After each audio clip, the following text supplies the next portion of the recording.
Okay, we're going to go ahead and get started. This is the Planning and Zoning Commission meeting for June 6, 2022. Can we have the roll? Greg Strike. Here. Andre Spinelli. Here. Jared Gardner. Here. Radhika Krishna. Here. Jim Winchester. Here. Scott Pullis. Here. Brandy Eber. Here. Jeff Ron is excused. You have a quorum. Thank you. Thank you. Next item on the agenda is our minutes from May 2nd. Is there a motion to approve the minutes?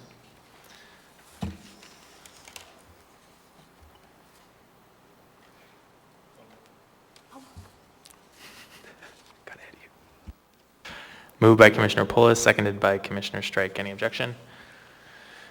Seeing none, that motion passes. Next item is disclosures. Commissioner Eber? No disclosures? I think that's right. Oh, no, wait, I was absent last week, so I abstained from the case 2022-0023. What? Consent agenda. Okay, thank you, Commissioner Eber.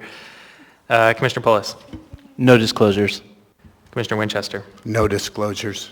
Commissioner Strike? No disclosures. Commissioner Krishna? No disclosures. Commissioner Spinelli? Yeah, I would like to disclose that in the matter of case 2022-0026, I received, oh, wait a second. Is that the right one?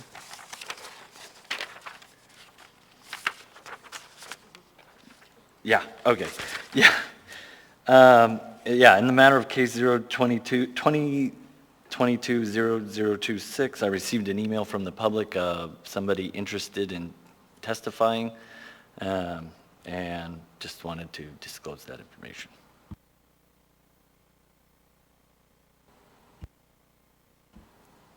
Okay, thank you. Commissioner Spinelli, did you respond or otherwise going to communicate?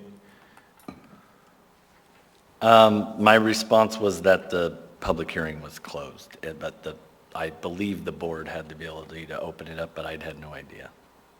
Okay, And thank you, Commissioner Spinelli. I don't see any issue with that. Thanks for bringing it to our attention, and if there's no objection.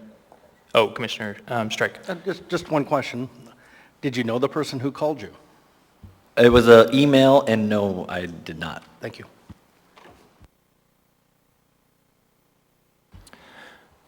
Thank you, Commissioner Strike. I guess seeing no other questions or concerns from the commission, we'll go ahead and proceed. Next up is the I guess I didn't do myself. I have no disclosures either. Next up is consent agenda. We have one resolution for approval. Is there a motion to approve the consent agenda?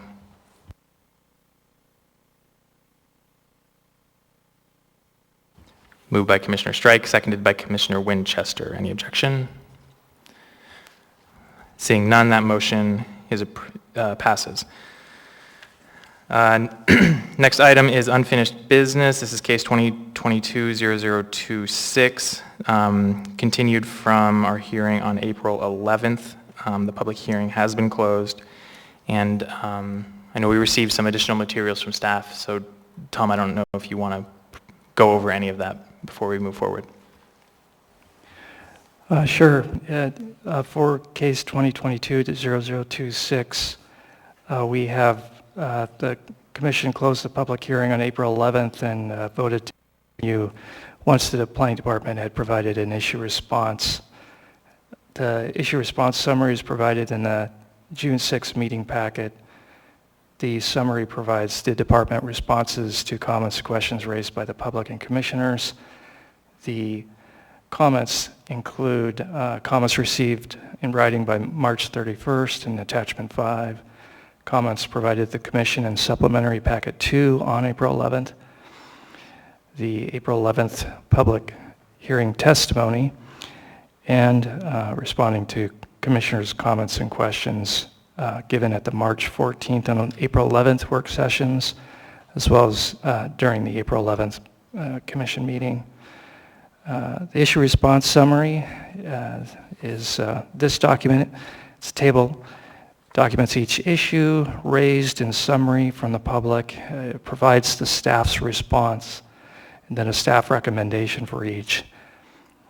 The staff recommendations in the issue response summary document, they supplement and are in addition to the department's recommendation of approval in the April 11th staff report memorandum, as well as in addition to supplement the department's recommended edits to the public hearing draft amendments in that April 11th staff memorandum. And those staff recommended edits, if you recall, they're on pages 17 and 18. And those still remain department recommendations. You also received a thick document, not to put the hurt on anybody. This is attachment 6.3. You received a link to it in your your June 6th packet for this evening, and a link to an updated version with some improved formatting and completion of tables dated 6-2. A link to that was emailed on Friday. Both are on the public website, and I've just handed out the hard copy for you this evening. This document called Background Research is just what its name implies. It's just further details and kind of the documentation and background analysis for reference as needed. The main case materials are still in the issue response summary, which sometimes references that other attachment, as well as the April 11th packet, attachments 1 through 5. Just following up on the disclosure earlier in the meeting, a member of the public did email the commissioner, someone he didn't know, asking his thoughts on a matter abolishing parking mandates, and expressed interest in testifying tonight, but knew the public hearing, the commissioner disclosed this, and staff responded to that member of the public today, explaining the Planning and Zoning Commission process and pointing that person to the project website. We also let them know the public would be given the opportunity to testify when this goes before the Assembly. We also let that individual know that the Planning and Zoning Commission did receive public hearing testimony on their issue of concern. So the Planning and Zoning Commission is made aware of this issue, and there's a summary of the comments on it and the staff's response in the written issue response table. Lastly, so the Commission now has the following main items for consideration on this case. That includes the April 11th public hearing draft ordinance. It's attachment 2 in your April 11th packet. Secondly, the April 11th staff memorandum report memorandum that includes those 3 recommended amendments to the public hearing draft ordinance. Those amendments, again, are amendments 1 through 3 on page 17 and 18 of that memo. And third and lastly, the June 6th issue response summary with staff response and recommendations on the 38 issues heard from the public, including questions from the commissioners. Those are numbered 1 through 38 in the table. As you probably noticed, some of the issue responses and recommendations from staff include recommended additional amendments to the public hearing draft in response to the issue raised. The issue response table includes a far right column, which is blank, and that is to document the action by the Planning and Zoning Commission on each issue. Upon completion of the Planning and Zoning Commission's deliberations and actions, staff will provide you with an updated version of that issue response table with that far right column reflecting, the Commission's deliberations and action. and that will be provided to the Assembly as an attachment to the Planning and Zoning Commission's resolution. During the Planning and Zoning Commission's deliberations, if there are concerns about some of the issues and responses in the issue response table or elsewhere, those can always be, this is an option, discussed informally in what we call the the Committee of the Whole. The Committee of the Whole would require a motion or second vote. The Committee of the Whole allows the opportunity to discuss concerns and determine what to recommend on each item. A motion and vote are required to go into and come out of the Committee of the Whole. If the Commission recommended any changes to the issue response table or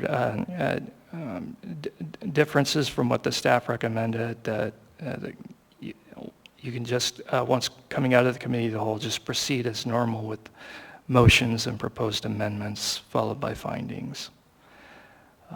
The Committee of the Whole is just meant as a tool available if there's multiple issues of concern, just a way to informally discuss and expedite discussion. Lastly, there is a draft resolution that's just placed for the Commission's consideration, and I just handed that out, and that is just for the Commission's consideration upon completion of deliberations. Thank you, Mr. Chair.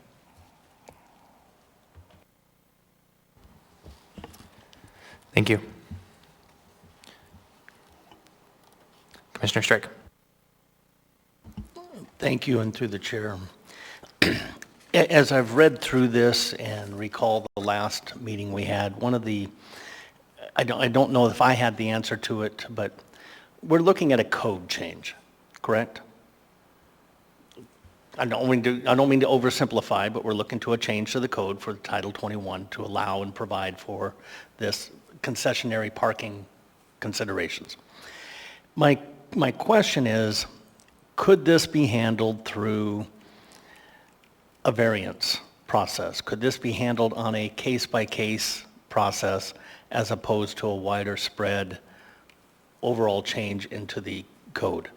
And where I'm coming from that is one particular product building comes to mind whenever we've gotten involved in parking and we thought we were doing, or this prior to me, doing the right thing, reduce parking, is Rustic Goat. And for 8 years, whenever we talk about parking, that topic comes up. What I'm reluctant to see is a oops situation, meaning a widespread code and now it's allowable, now they can do it. As opposed to certain restrictions so that it's looked at in a case-by-case basis. So what I'm asking for, is there another process here where we can pause, read, react to certain requests? And I'll yield.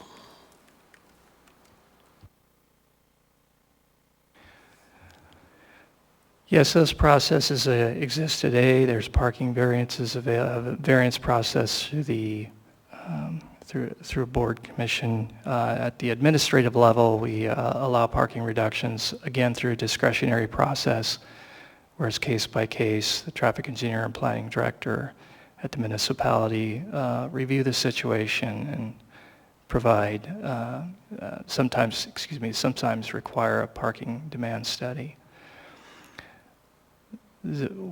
We believe that these amendments, the recommended changes, are not able to be addressed through these existing or other proposed discretionary processes. We believe that the parking requirements in the urban neighborhood context are too high with respect to actual parking utilization, both current and future.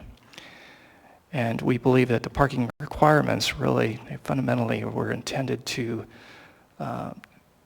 meet the needs of the adequate parking demand, and they weren't intended to exceed parking demand for the average development. or they exceed average parking demand, we believe that they are excessive, and for the large part, they have all the impacts that we've documented. We find that applicants are, even when they're in these areas or when they have a development characteristic on their site which merits a lower parking requirement, sometimes even when they have affordable housing, or they provide some of these programs like rideshare or any of the list, and they're often reluctant to request it, partly because of the cost and time involved in requesting something over a discretionary process, being unsure of uncertain of the outcome. When it's a discretionary review process, not only do they have to abide by whatever the code requirements are for getting a parking reduction, they're subject to sometimes site-specific and to them unpredictable requirements from the traffic engineer. So what we found, you can see it in attachment 6.3, that we've just been seeing 21 parking reductions a year, including in all these areas, all these neighborhoods. 21, and we have documented that those parking reductions were intended to reflect those areas, reflect the lower parking utilization, reflect what those areas were originally built to be like, and reflect what they're intended to become, whether in the Spinard Corridor Plan or Fairview Neighborhood Plan. They're 21 total per year, and so if we see hundreds, or we'd like to see hundreds of developments per year, we're only seeing a fraction of them request that lower parking requirement, a minimum requirement that we believe that most of them probably should get by right, either because of their development characteristic and or because they're in those areas. The costs are just so high. We don't believe that the current system allowing for parking variances or discretionary parking reductions really reflect the bulk of what should be allowed by right. The Rustic Goat, Moose's Tooth, Bear Tooth, these are highly successful businesses. There are hundreds of restaurants throughout the city, and I think they would all love to be as successful as the Rustic Goat and attract as many people and parkers. We don't believe that we can provide a minimum parking requirement that meets the needs of a Rustic Goat and allow for the development that we believe we need in the city. Thank you, through the chair. Well, to follow up. Sure, go ahead. Yeah, to follow up, would this code change here today, as we're looking at it, would it allow a development such as Rustic Goat, which is, by the way, two developments because there is a condo complex behind it that shares parking, would that, as it was developed, and as it was originally intended to develop, would that development be allowable under this code that we're looking at tonight?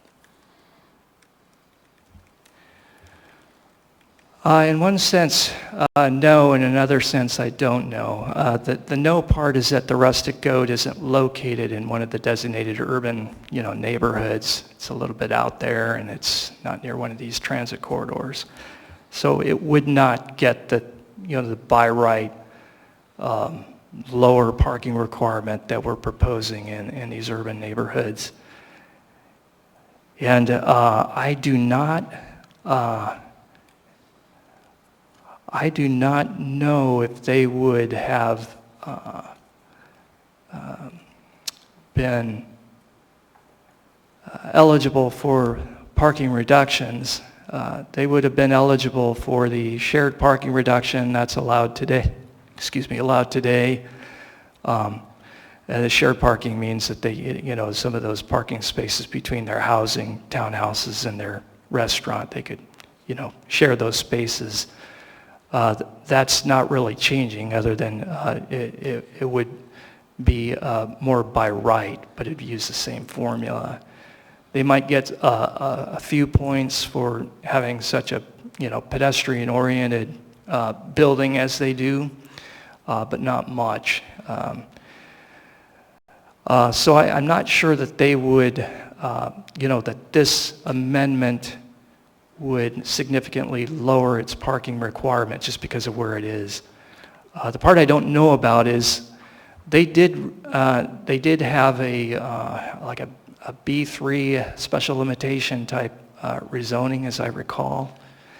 And there was some kind of parking reduction specific for that site, I believe, and that was through discretionary process. And I don't know how low their parking requirement got, so I don't know how to compare it to what we're proposing. Well, for 8.5 years sitting on this commission, and when this topic came up, when this type of topic comes up, the proverbial adage was, don't do another rustic goat. Don't be the commission that let go another rustic goat, because that was deemed an absolute failure, fiasco, screw up. Now, it recovered because they had found alternative parking, but that was never the intent going in. And so what I'm referring to is the original approvals and so forth that happened there. That was a oops. And so continuously for 8.5 years while I've been on this commission, it's always been, let's not do another one of those, at least intentionally. Let's be mindful of what is behind us as we proceed to develop and move forward. So thank you. Commissioner Krishna. Thank you. I have a clarifying question about where we are in the process. So just so I'm understanding, the department responses in the comment and issues response summary are not currently incorporated into the resolution or the code that we have for discussion. So it would be up to the commission tonight to either adopt them in totality or to choose which of these amendments to make. Is that correct? Yes, that's correct. Thank you.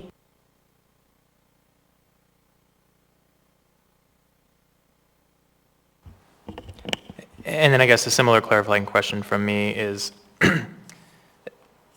the issue and response, would be treated just the same as the original proposed amendments in the original staff packet from April, that whatever motion we bring, we would need to identify which of those components we would want included in what we're forwarding and recommending for approval. Yes, that's correct. If you wanted to forward the staff recommended edits from pages 17 and 18 of the memo, you'd want to include those. And if the commission wanted to include all or some, or in some amended form, the recommendations of the issue response summary, you would also want to include those in the motion. Thank you.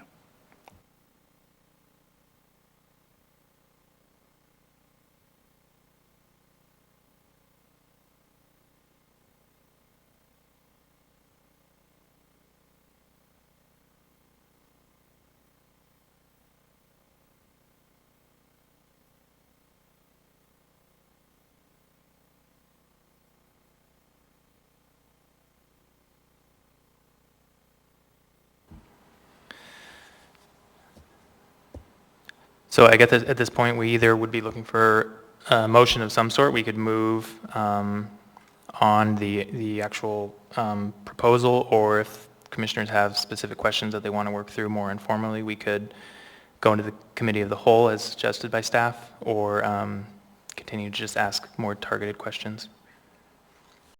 Commissioner Krishna. Thank you. I was, prior to that, I know that it was brought up that the public hearing could in fact be reopened tonight if the commission so chooses. So that would be done prior to any of those motions, I believe. I'm not moving to do that, but simply wanted to bring that up. Yes, thank you for that clarification.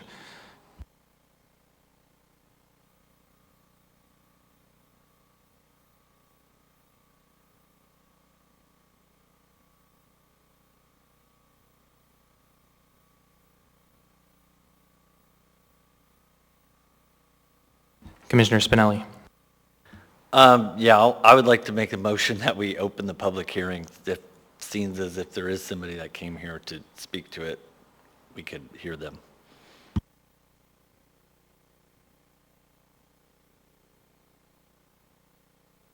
Commissioner Krishna.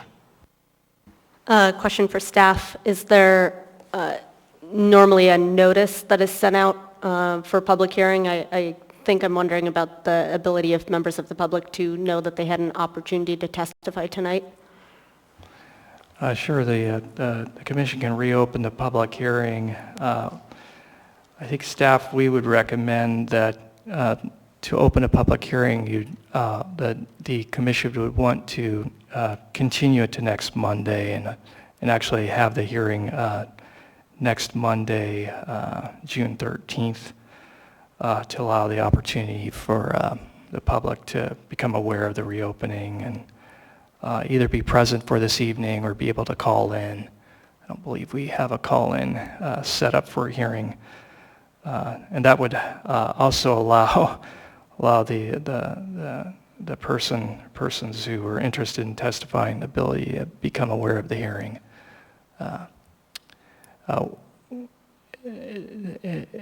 The commission could reopen the hearing, but we would recommend it to be continued to next Monday. And in that case, if there were new issues raised, we could provide a written issue response before the subsequent meeting, the July 11th Planning Zoning Commission meeting, if that were of the interest of the commission. Thank you for that clarification. So I guess Commissioner Spinelli, to your motion, it was your thought to... I heard a recommendation to postpone it to next Monday, but I don't know that there's many people in the town that actually are interested, other than maybe the one person that may or may not even be here tonight. So I'll let my motion stand if somebody wants to second it. I would just open it anyhow. And so just for clarification, you're proposing to open it tonight? Motion is? Correct. Okay.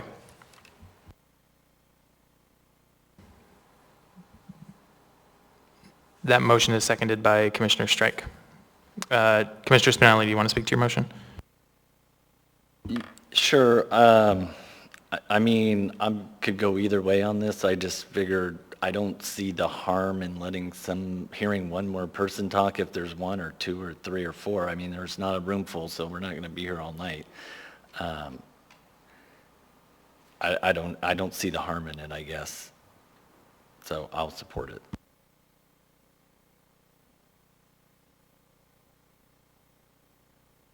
Commissioner Strike? Yeah, and I'll further add, any additional information we can glean from the public, anything that can give and shed additional information to help clarify and address or identify concerns and so forth, I would much appreciate, especially on this topic, since I'm on the fence.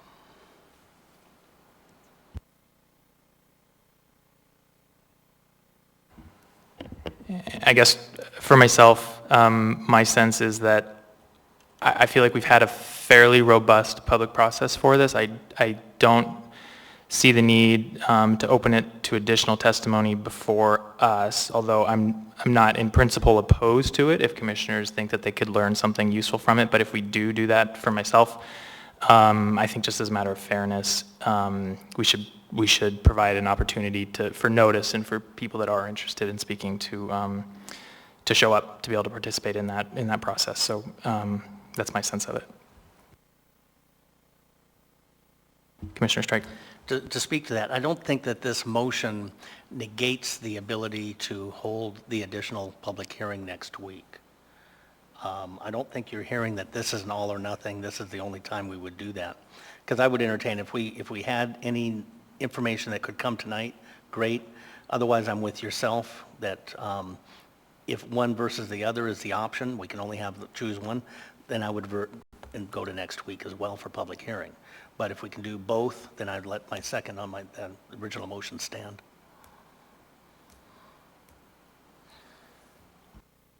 Commissioner Eber. I feel if we open it up tonight, that would be okay, but we could come into an issue where the public might get mad that we didn't give them notice. I don't know if that would actually happen, but I mean, it could happen. So, I don't know, let somebody speak tonight and do next week? I don't know, I don't really know. Commissioner Strike. I'm looking for a workaround here, and I would address staff. In the committee of the whole, that is for the commissioners to be able to speedily, can it seek advice or hear other outside comments during the committee of the whole? And to cut to the chase, could we go into committee of the whole and then hear anybody who came to speak? But we would do it within the committee of the whole and not through the open process, still providing us the avenue to hold public hearing next week.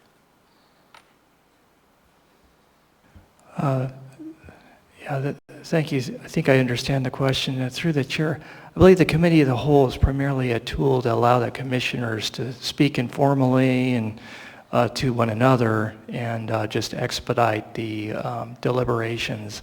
I don't think it breaks from the overall situation where the commission's closed the public hearing and at the deliberation stage. So I don't think it creates any extra opportunity to hear from, the public. I think that would be, you would want to reopen the public hearing in that case. That's what I believe. Well, so I didn't hear that wouldn't be allowed. So again, if we went into committee of the whole, could we, in that general conversation amongst the commissioners, entertain conversations from persons outside of the commission at the same time? No, I don't believe that allows that. Okay. Thank you. Thank you. Sorry. Commissioner Spinelli.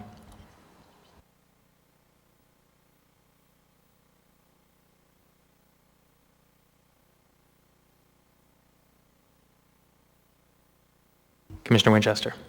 Yeah, I was going to say I don't intend to support a motion to delay. I think the document in front of us, it shows a really good back and forth, a synthesis through a lot of the groups. From our work session that we had, I believe it was in April, this has moved forward in a big way. There's no way really to tell who's going to be right. Is there Armageddon of snowplows 20 years from now, or does it spur development in areas that can use it? I mean, both those things are possible and probable. There's going to be fits and starts, but I feel like this is a really good cooperative effort between user groups, and I think staff responded very well to comments and put it forward to us succinctly, and I would intend to support the motion as written.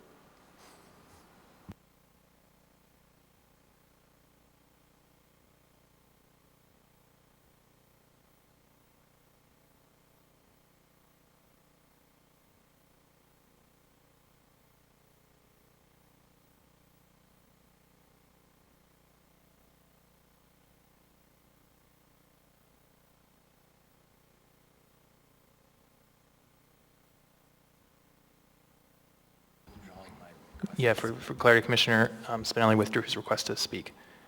So the motion is still on the floor.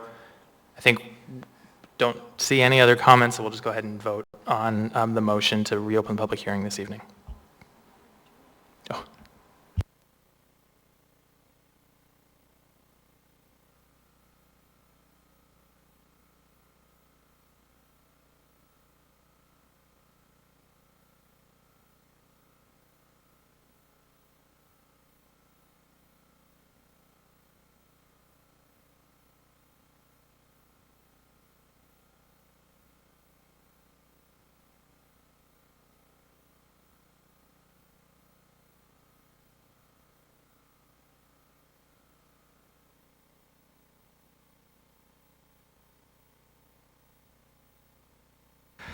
So 4 votes in favor, 3 without, because we need 5 for motion to pass. That motion does not pass, and the public hearing remains closed.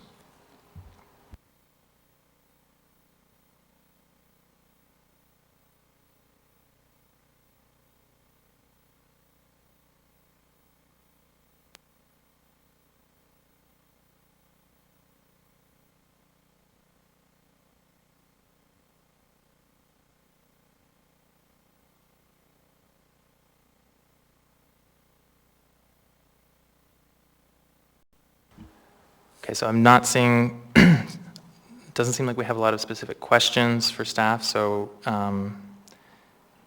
we could look for a motion on the underlying item.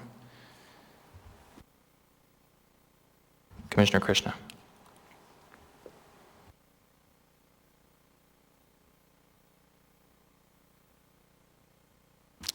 I would like to make a motion to go into committee of the whole.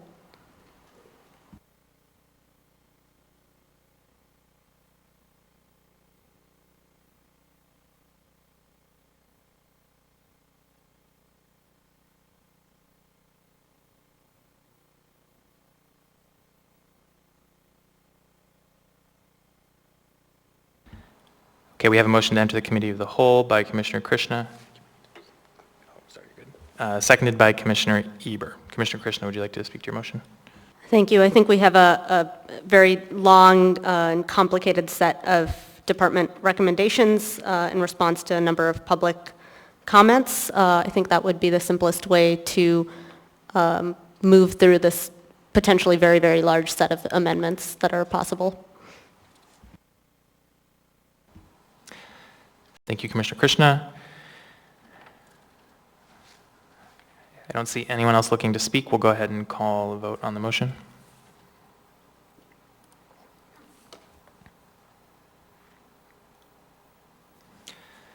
Okay, that motion passes. 7 votes in favor. Commissioner Strike. Thank you, and through the chair. With all the possible discussions and amendments that could be discussed here, does that in and of itself give rise to additional public testimony as we discussed for next week?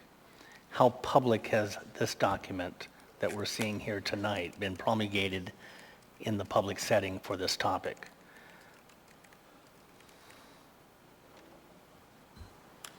Is that a question for staff or just generally? Yeah, general staff. Yes, through the chair. These are staff responses to the public comments and proposed resolution of the comments for the commission's consideration. They are basically based on the public comment and a suggested response to the public comments that we've received through the process. And so we would recommend just using it as a tool for deliberations to either approve, modify, or reject a proposed recommendation from staff on those. If, on the other hand, the commission were to take this out for another round of public review comment, it would be sort of like I don't know how to describe it, like an iterative response to the public comment from the public hearing, and then a new public comment period to consider what the response to their public comment should be. So we kind of view it as being a part of the deliberations in response to the public comments. Back and as follow-up. Okay. And so as follow-up, your first comment is these are incorporated proposed resolutions to the comments that were derived during the last public meeting, public hearing. And it's because of those proposed resolutions. Are there any resolutions that are being proposed that, if acted upon, that were not necessarily discussed at the public hearing, but were derived from the results of the questions and issues at the public hearing? Meaning, are we seeing new solutions or new resolutions here that the public, again, then has not had an opportunity to address or speak to?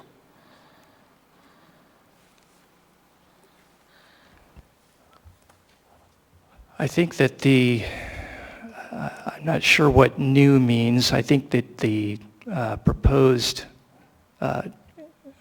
further amendments are in response, an attempt to respond to and resolve the concern where there are proposed amendments. For example, there's a concern that there's a concern for that parking requirements should be eliminated or further reduced from the public, and staff reviewed that issue and recommended not eliminating parking minimums, but found that there is an opportunity to further reduce the area-specific parking requirements in response to the comment. So the comment was to further reduce or eliminate parking requirements, and the response is a recommendation to the commission to recommend, in response to the comment, reducing the area-specific parking requirements further. The commission could have done that, or could do that without any staff issue response, and has often responded to public comments or testimony in hearings by modifying the recommendations in a staff report for a variety of cases. And so we just see this as a part of that type of thing.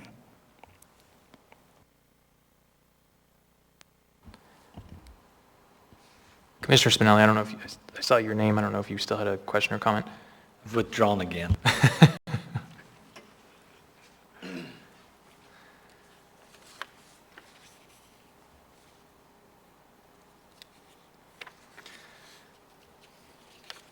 So I guess just taking advantage of the informal procedures somewhat, I don't know practically how much of a difference that makes, but I guess I'd ask the commission if anyone has a specific thought on a process that they think might be helpful to kind of go through these. One option, which may or may not take a while depending on how much questions or concerns we have, would be to just try to go through these briefly one by one. A lot of them don't have recommended changes, and if we're all comfortable with that, we could check that one off and then keep moving through so that we can have a proposed PZC action, in a sense, in line with all of these particular changes, or open to other ideas from the commission.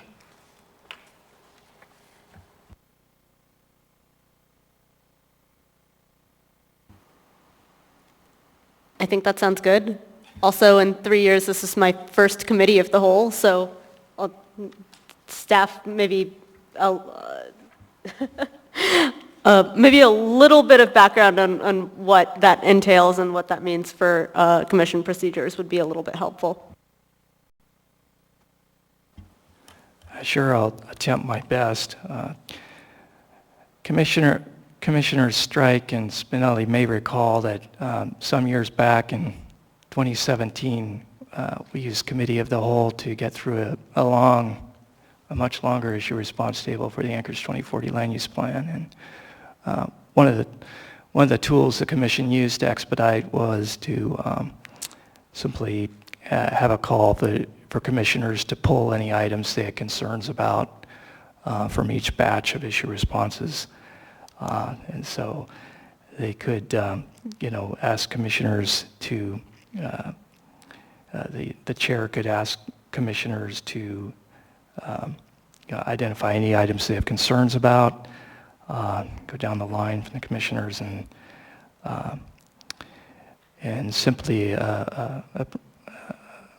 approve the rest by consent. The commissioners use that where the commissioners can go through one by one, and it is informal. We would keep track of the direction from the commission's conversation on each item. The commissioners could vote or just determine if there's any, after discussing each item, any objection to either what the commissioners have decided on or what the staff has recommended, and they could vote or just look around and see if there's any objection and just move on and just note what the intended action is. The commission then come out of the committee of the whole, and I believe, and maybe I need, perhaps I could get help from the secretary here. I believe that if the commission would need to make a motion as to any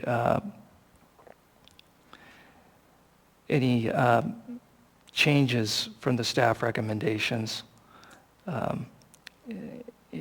in the items and note those items, I believe. And then Lori's raising her hands to help me here. Through the chair, if I may clarify a little bit and add to his. Committee of the whole is completely informal. It is a discussion. The commissioners can go page by page, and there is no voting, but you could pull, and just, not really a pull, but if someone has a question on one of the responses, discuss that response and how you want to react to it. If you want to make an amendment to it or a suggestion to it, when you come out of the committee of the whole, you keep track of the ones that you made changes to or you want to make changes to, then you amend your motion to add those changes. There's no voting in committee of the whole. Like I said, it's just informal, and you can go page by page. If there's nothing on the first page, go to the second page. If someone has a question on something, it's informal discussion on that response. And if you want to make changes, when you come out of the committee of the whole, you can amend your motion to your main motion on the floor and amend it to whatever changes you want to make to that response. Okay? Thank you for that clarification. So I might be naive. Oh, sorry, Commissioner Spinelli, go ahead. I would suggest that the chair walk us through the list and just ask if there's anyone who objects to the recommendation on the paper. That would be the fastest. And I mean, I can keep track of items if we need to, then we can come back and vote on them. Okay, thank you, Commissioner Spinelli, for offering that. And yeah, I was just about to say, I may be naive, but I think a lot of these would be pretty quickly to go through as a group, so that's what I was going to propose as well. So why don't we just go ahead and do that? I'm looking at, I guess we'll just go by number. So item number 1, the as-of-right approval process for parking reductions. I think this gets to the concern that Commissioner Strike was raising earlier that staff responded to. So staff is not recommending a change with respect to that issue. I guess for the Commissioner Strike, I don't know if that's something that you still have concerns about that we might want to pull, or if as a body we're in agreement with that recommendation. Well, I think it goes to the crux of the whole motion and the as of the right, so that, and I understand for developers to be able to plan and so forth, but I think my point was that there's already a process out there to accomplish what we're trying to ultimately have in place anyway, and that was through a variance approach. And so my point was this became a wholesale change in the process, as opposed to, I know you said you had 22, identified 22 or so forth out of the last year or whatever period of time that was of variances that had taken place already. But I just wanted to make sure that we weren't so over-encompassing that we create an issue, an unintended consequence. And I looked at the example of the restaurant out there on Northern Lights as being one of those unintended consequences that could develop. And so I think number 1 goes to the crux of the whole process itself and not just the element. So I'm not sure that we get there. I think there's already a process in place that we can accomplish that developers can get to what they need. Let me respond to that. I don't hear anyone in this whole town saying we should make development slower and more expensive. Like, they haven't been saying it before, and they're definitely not saying it now because it is currently much slower and much more expensive. And variances, 8-10 grand, typically, depending on how you look at it, 5,000 in fees, another 5,000 in consulting, and it's a crapshoot whether you're going to get it or not. So what you're doing is really just slowing things down, making them more expensive, or taking projects off the board completely. So if economic development is something that you think is important, then we should have the code changed to what the planning department thinks is the appropriate code, the appropriate regulation, and that's what I think we have here. So And to speak to the commissioner's point there, I don't disagree with you. In fact, I agree with you. But part of my concern is you take infill growth that takes place in a couple block area, and you take a block that a developer comes in, or a couple developers who come in, and start to change the style of that infill. All of a sudden, you take lots 2, 3, 6, 7, 8, 9, and all of a sudden, they're all making these changes, forcing now a significant reduction in parking. Maybe they've increased an additional unit on each lot, so now there's more demand. They've lowered their cost, but now my concern is that unintended consequence that we're pushing parking out into the street, we're pushing parking across the street because it's by a spot area, and we're pushing it into somebody else's area and not understanding that unintended. So by doing the variance approach that, the first developer coming in probably has the best shot of getting something done, but the last one who comes in when everyone's already parking on the street, and he says, I have this right by right, I get to make this change, and we go back and say, oops, we want to restrict that area, but we can't because it's by right, and we're down a one-way path. We can't unring the bell. That's my concern.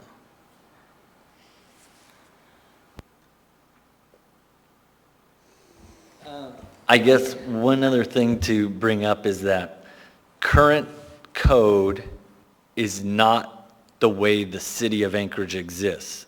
So when you look at a road, it doesn't meet current standards. When you look at a parking lot, it doesn't meet current standards.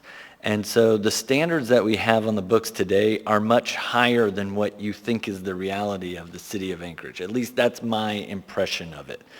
Most things don't meet current standards, especially when you're talking about, older buildings that have been redeveloped into thriving businesses. They probably don't meet current parking standards.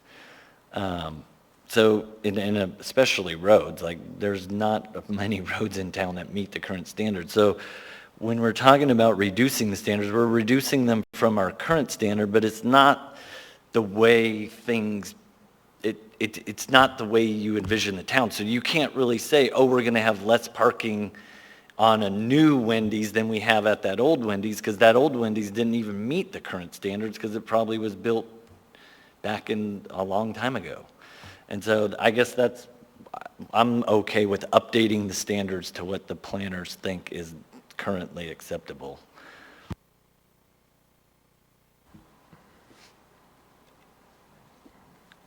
Commissioner Krishna.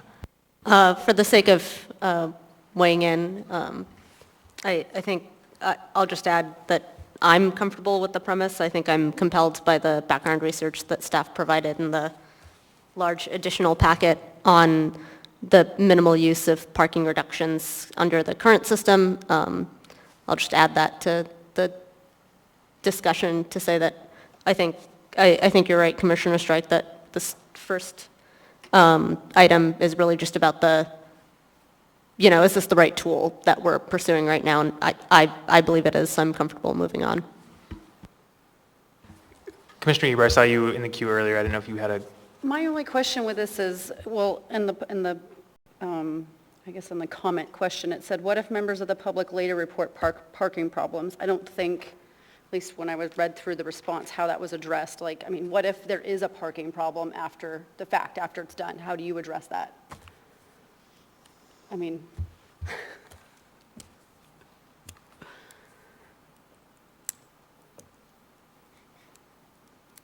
My parking problems have been resolved with the police and the traffic department. Which is what we don't want our police having to do. Tom, I saw you. Go ahead if you have thoughts on that. Yes, at the very end of the issue response, it's murky, but what we've included is strengthen the ability of the municipality to come back and require it.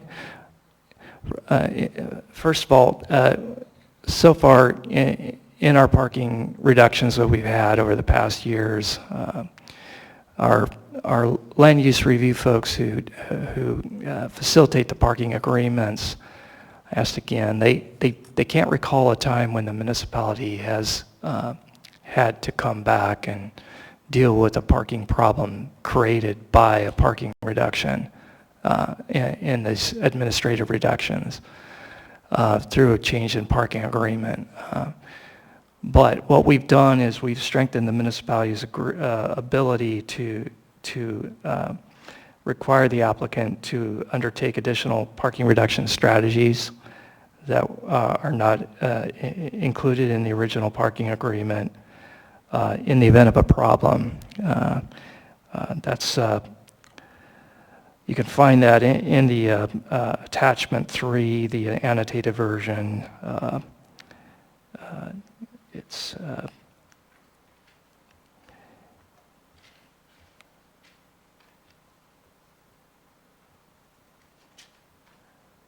I believe that's on page, pardon me, I thought I had the page number for you.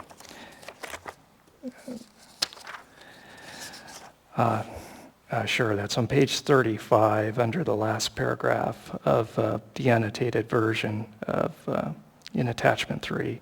And it's the municipality, it strengthens stability of the municipality in the event of a parking problem created by these parking reductions to come back and have the applicant modify the parking agreement and even require the applicant to bring on additional parking reduction strategies that are beyond what they, what they received. All of the parking reductions, including the by right parking reductions, the administrative parking reductions, all of them, even the as of right, they're still proposed to be required to sign a written recorded parking agreement. So that parking agreement is still a requirement for all these parking reductions, even though they're quote unquote as of right. And so on this page 35, it's all about the parking agreement, the recorded parking agreement. And it documents that the applicant got a lower a reduction, and it also provides the ability of the municipality to come back after the fact if there is a parking, a big parking problem. Say a member of the public after the fact comes back and indicates spillover parking, that the municipality does have the ability on all these parking reductions to come back and with the applicants, get the applicant to, get the problem solved. And there are a number of parking reduction strategies out there, many of which are on this menu that don't necessarily involve adding parking spaces. Thank you, through the chair. Commissioner Polis.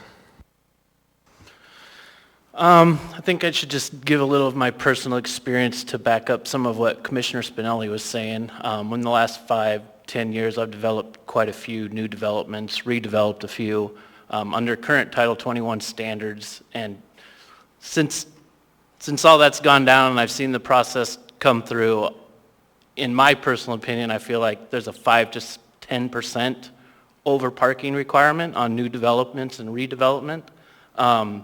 I feel that after reading through all these hundreds of pages of everything that they've done a pretty good job at addressing a lot of the public comments. And I think by having a by right reduction of about 5 to 10% off the bat and then pursuing additional 5%ers such as like being on bus or additional reductions from bicycle parking, I feel that kind of matches what I've experienced developing sites recently with the current Title 21 standards. Certain box stores are always like 20% overparked. Residential's half the time they're overparked, half the time they're a little short, but they're smaller parking lots and some of that can be dealt with on street. Commercials are about 5 to 10% overparked, I think, smaller commercials. There's always going to be, the rustic goats, there's always going to be moose's tooth, that's what codes are for, is to figure those issues out and deal with them. But in my opinion, I think this does a good job at kind of meeting in the middle with what's required and what actually gets used in Anchorage. I'm just curious too, Commissioner Poulos, if that experience that you've had, how much of that has been within the areas designated in these changes or outside of it? Only 2 or 3 sites, but, you know, when I drive around, I look, and in those areas, I think it still applies to it. Most of those areas, it's going to be the residentials, Yeah. I would think, which is kind of what those tables cover a lot of the time. So I think it's a good compromise. I think it's a good step. I can tell you guys that I think a lot of the public comments we're going to hear from this point on are going to be to completely get rid of parking requirements. That's just a prediction. And I would say that I would not support that motion if it came about. I just don't think the municipality is in a position to be able to enforce what would happen if that occurred, to be honest.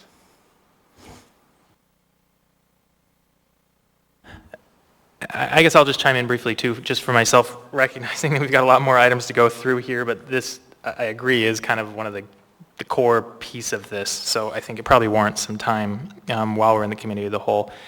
And I think my perspective is, you know, I don't have experience building or developing things, but just going through the materials and just my own kind of experience as a person in the city, I really value, I think, and applaud the efforts to try to provide incentives to move away from like a car-first city. There are obviously limitations given where we live and just the nature and history of this city. And I think that's one of the reasons that staff has provided some of those limitations for why they're not moving forward with the eliminating all parking restrictions at all or requirements at all. And what I think we have here is actually a pretty, in many respects, narrow changes. It's limited both in terms of geography and the reductions. Many of them, you know, were available in some sense or another previously. This is moving them just to a by right process to make it simpler and faster. And so I don't view them as really major reductions to the parking requirements, but more of an effort to kind of start nudging away from driving, from having as much asphalt around and the costs of development, and providing some incentives to promote alternatives like the bike parking and some of those other things that make it easier to have other forms of transportation. So that's my sense. Can I just add informally that in 2014, when Title 21 came around, I don't think many people had probably used an Uber or Lyft yet, and that's pretty common nowadays. So I think technology is changing the way we use vehicles also, and it will continue to do so in the future. So there very well could be less need for parking in the future, and that's what this code today is looking at, is the buildings we're going to build 5-6 years from now. Commissioner Poulos. I would actually like to hear Commissioner Spinelli's experience in the residential lots you've developed. Do you see open parking spaces a lot? Well, I guess I'll chime in on that. From my development, when the city's talked about parking, I'm gonna build parking that I think my people need.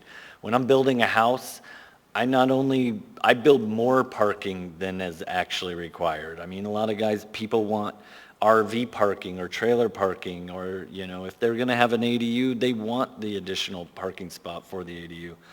So when I'm building, I'm looking at more parking than's actually required. But that's kind of a choice I make, but I fully support the code lowering the requirements, because that's the most common thing that I do, but that's not always the way it is. I mean, a Planet Fitness, for instance, they want more parking than code will allow. Code actually caps you at 125% of the required parking. And, you know, that's not enough for a Planet Fitness. They want more. So they build a snow storage area in their parking lot, and then people can end up parking there. So that's personally the way I develop. I think it's, you know, every project's different though. If you were doing, you know, tiny units close to downtown, parking might not be as important. Can I piggyback off that? From my professional experience as an appraiser, there's a complete difference in what, like, legal parking and what we say is legal, and adequate parking. Like you said, the Rustic Goat, the Anchorage Brewing Company, I mean, and not even Moose's Tooth, but I mean, they don't have, adequate parking. There's a difference, between what Spinelli does and he provides adequate parking for his people versus what we say should be legal. And sometimes those don't match up. With Planet Fitness. I mean, it's a huge deal going, or Alaska Club, or, Culmination Motorsports and Anchorage Brewing share a parking lot. You go there at peak, time, and not Rustic Goat, but Fire Island is open, and the spin people are there, and the Anchorage Brewing Company, everybody gets off work, and that parking lot is crazy at 5 o'clock.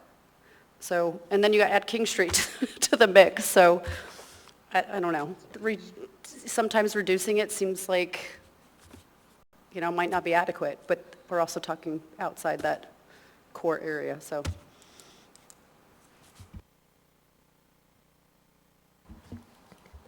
Okay, so I guess we've all had a little bit of a chance to speak on this kind of primary issue. I don't know that we have a resolution on that. So I guess looking maybe somewhat to Commissioner Strike, I don't know what your current thoughts are. Maybe we could pull this piece and have that be, separately addressed once we get out of the committee, so we can have specific findings or thoughts on it.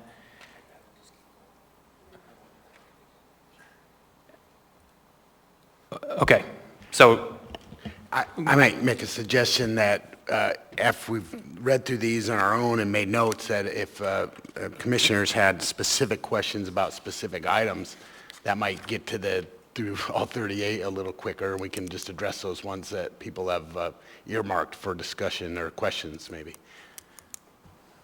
Just a thought. sure, yeah, thank you, that makes sense to me. Yeah, I guess my thinking was that at the end, we would have like a list of things that we were all kind of good with their recommendations, and then ones that we weren't, and that we might,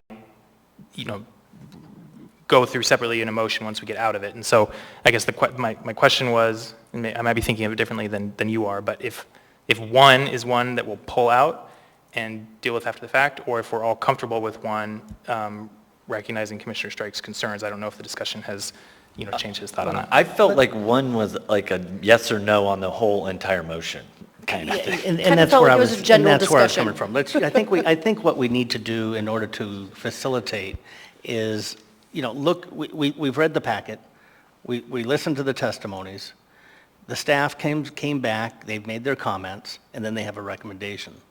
How I'm viewing this is I'm zeroing in on the recommendations. Is there anything in their recommendations that help alleviate, get over any issues and so forth? And so what we're doing is we're voting on, I think we're looking at if we're passing it without it or we're going to change their recommendation. But I think in order to expedite, if everyone can get on the same page here, let's concentrate on the recommendations presented by staff, see if those recommendations are acceptable, and move forward. Let's keep this an iterative process, but let's keep it moving forward. Okay, that works for me. Moving on from number 1 to number 2, which I think reads similarly to number 1 in terms of the underlying issue. So if there are no comments or questions or concerns from the commission, we can just move on to the next one. Okay. Number 3, comments, questions, or concerns?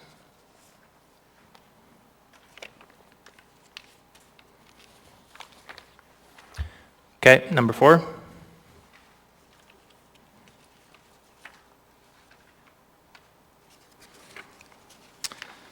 Let me speak to that. Go ahead, yes. How do you want to just speak up, or do you want us to go through the motion? We're in committee of the whole, so we can just kind of talk. I guess I'm comfortable talking as long as we, Don't interrupt each other. as long as it's working for people, Okay. but if it starts to get too crowded, then we can go back to popping in. Perfect. I appreciate the comments, the recommendations made by the staff, and if I heard before, we can go in and out of committee of the whole, because I recall doing that, because we can make amendments as we go to vote. We would come out of a committee of the whole. So if we wanted to accept a recommendation, we could vote on that recommendation to be incorporated into the body of the main motion if and when we can come to that vote. Is that correct?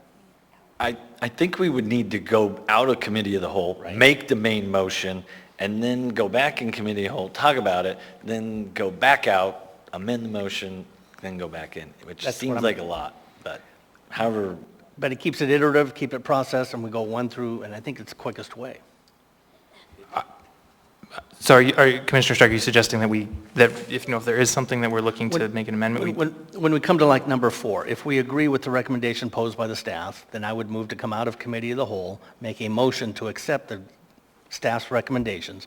We would vote on that one. It would go into the PZ action comments over here, so that when we do come to the main motion, that is already incorporated into the main motion. well, what we were going to do was, we was going to go through them, I was going to take notes on it, and then we would have them all saved up to do it all at once, so we don't have so much in and out. So Mr. Secretary on the end will, We're not moving fast. Yeah, I think that process would be, we're all in agreement, and then we can just do it in one lump. Okay, so number 4, Commissioner Strike, did you have questions about or concerns about the proposed amendment? I would accept the recommendations as written. Okay, so I would as well, and seeing no concerns from anyone, we'll move on to number 5.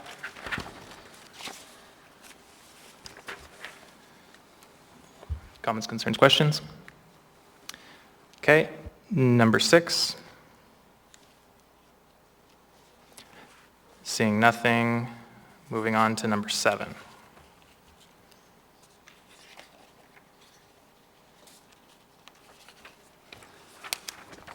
So just to be clear, we're not accepting the recommendations of the staff on number 6.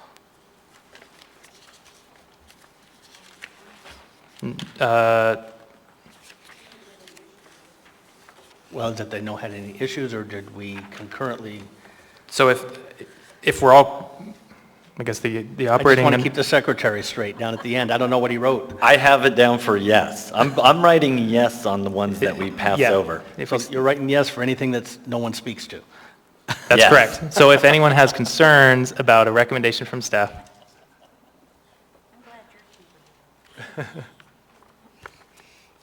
Okay, number 7.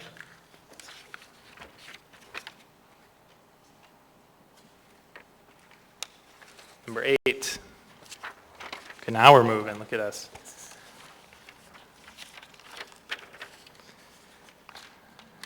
Number 9.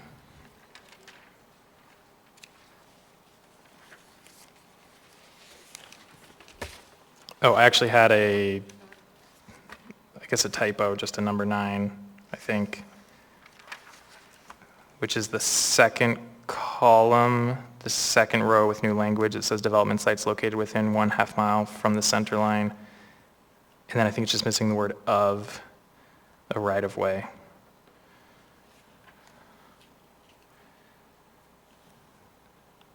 So I guess, question for staff. If we want to, if we're all in agreement to change that here within the committee and we mark that down as such, what's the best way to capture that in a motion?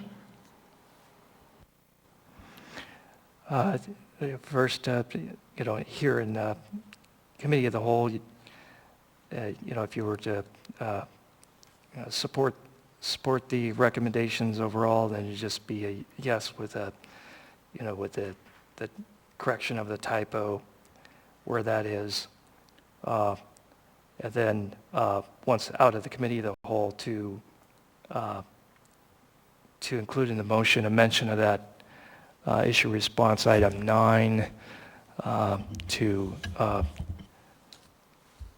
make a correction to the recommended revised language typo. I suppose you wouldn't necessarily need to refer to the specific typo language in the motion as long as it's discussed, but maybe I'll defer to Lori on that. But you could refer to the specific typo in the motion.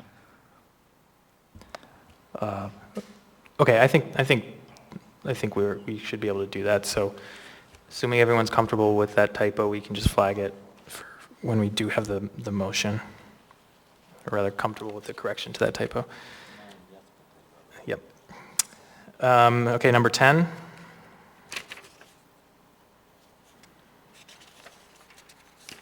Number 11.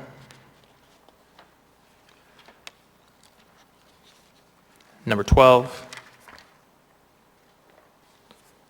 13,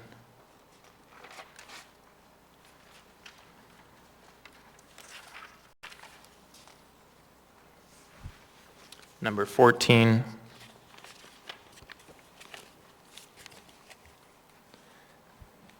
number 15, number 16, oh, sorry, Yes, I want to, 16. go ahead. I thought you were going to move past it really quickly, so I thought I would jump in. I think I would like some context from staff. It looks like the percentages here have been brought down since the last draft that we saw. Could you walk us through these changes a little bit? Thank you.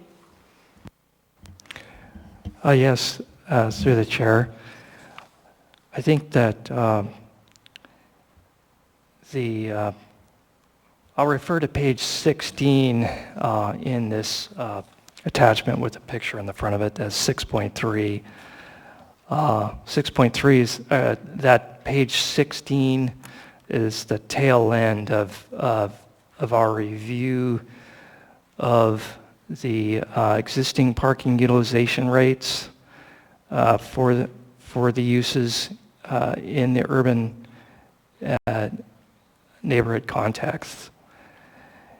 And so in general, the public comment was to abolish or eliminate parking minimums.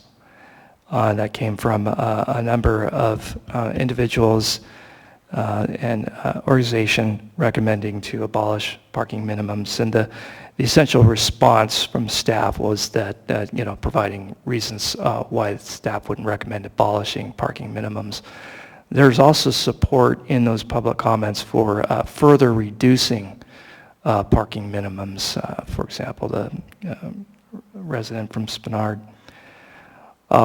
So what we did do as staff was we took a look at the recommended percentages, the percentage of decrease in the parking requirement in those areas, and did those recommendations reflect accurately what we would forecast as the future parking utilization in those areas, or were there opportunities to take it down further than we had? We had not reviewed it for some months. So we took a more careful look at it, and we found that there was not only opportunity, but it seemed to be a case for, based on our data, to reduce the parking requirements further in those specific areas. First of all, in the urban neighborhoods, the traditional urban neighborhoods, Fairview, South Addition, Government Hill, Mountain View, we found that there was data that indicated to us that the parking utilization rate was currently 70% in general. In our review of the information, we found that for the commercial uses, that it was, our data shows lower than we had put in the public hearing draft. And was also at 70%, just like the residential. We had in the public hearing draft sliced and diced it a bit further, and this area, that area, part of Fairview, South Addition had a different residential parking minimum from another area. We had a higher percentage for the commercial, but our data showed us that there wasn't really a need to slice it and dice it so finely, and that in fact in review of the public comment from Spenard and looking at our previous stakeholder conversations with Fairview, that as well as the geography of the commercial areas, Gamble, Ingra, Mountain View Drive. These are areas with unlikely to get the high parking utilization of other commercial areas of town, that we found that indeed there's a rationale for the area-specific parking requirement to just be simplified and taken to 70%. And similar in the edge urban areas, including Spenard mixed-use corridor, the commercial uses along Spenard. So we recommended also taking those commercial parking requirements down to be similar to the residential. The public comment included a comment from a representative from Bike Anchorage about how the parking requirements should be forward-looking. And in fact, we reviewed our public process and in fact, found and were reminded that in the public process, we had asked the public, how forward-looking should these parking requirements be? Should we just make these area-specific parking requirements reflect the historical or current parking utilization levels, or do we want to look at forward-looking and see what the anticipated future parking utilization or targets might be, and how far into the future to look? And so there on page 16 in table 1-8, there are two columns there. And the second column speaks to our findings as that, forecast parking utilization rate some years down the line, which is slightly, somewhat lower, 5% lower than current in the left-hand column of that table. And we believe that taking it down that extra step from 70% to 65% in the traditional urban, and then 80% to 75% in edge urban would probably be more reflective of the public feedback, as well as our own intended, from the staff level, our own intended method and proposal. The intent was to be forward-looking. So we believe that the data in the public process supported taking these down. And another benefit is that it does result in a simpler table. It's simply that each area, the traditional urban, the edge urban, and the transit-supported development corridor each have, one percentage number rather than slice and dice so finely as provided in the public hearing draft. So we believe that these percentages were, although we, didn't believe Anchorage was prepared and able to eliminate the parking requirements that we could in response to the comment, we did find basis for reducing and simplifying them further based on the public comment. Thank you. I've got a question that just kind of occurred to me looking at these tables, and I guess it's in part two questions that aren't fully formulated yet, so I hope you kind of bear with me as I go through it. But I don't know that I fully appreciated until some of the comments from earlier today that there was in addition to having the parking minimums, there was equivalent maximum that was based off of the minimums. And looking through some of the materials you provided and the cities that in the discussion about the eliminating parking requirements at all, that was through the lens of it eliminates the requirement, but obviously not the ability to build parking. And the idea is that if someone's developing a property, they'll, include parking that's necessary for that, for whatever that development is. Do you have a sense, I guess one of my questions is, what is the theoretical underpinnings behind having the maximum? I would assume it's to kind of limit the ability to have just a giant asphalt patch in some fashion, but I don't know exactly. And then the other question is, do you have concerns or are there implications by dropping these for, I guess, the Planet Fitness or the Alaska Club or whatever that does have a problem? How does that play out for them? And are we maybe limiting the ability to have certain businesses in these areas as a result? Yes, Mr. Chair, thank you for that question. And It occurred to us as well by reducing the minimum parking requirement, were we putting the Planet Fitness and other businesses or developments in these urban neighborhoods in kind of a catch-22, we're taking their maximum down too. So we looked at the code language, and the code language for the maximum parking requirements specifically refers to the table, the table of parking requirements in the current code today, by use. And so it's not referring to this new table that's further reducing these areas.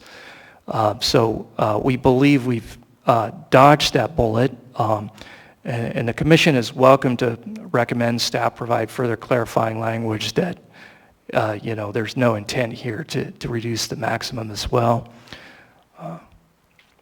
And the maximum does date from the Title 21 rewrite project and was became effective in 2016. And it was targeted at those big box retailers that seemed to be overparking their sites at the time, primarily other commercial uses. Thank you. Okay, thank you for that clarification.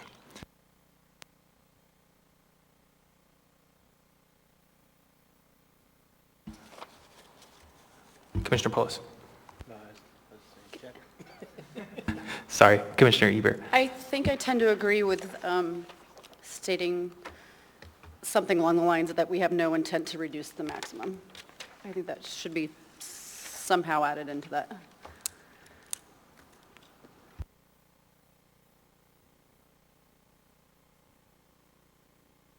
Okay, thanks, Commissioner Eber. Next, Let's summarize where we are for the note taking. Sure.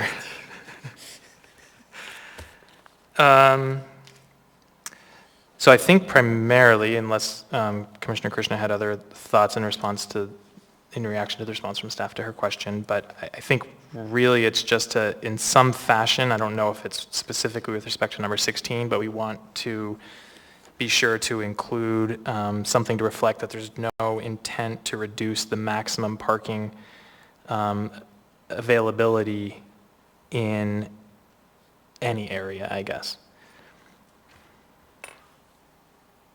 I don't know that it fits well into any of the specific code changes. Is there an option to put that into advisory comments for the assembly?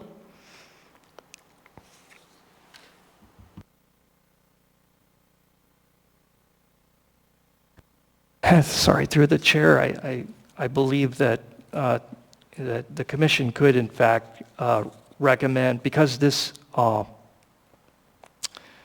let's see here, I think that the commission could, as part of this item, recommend that there be an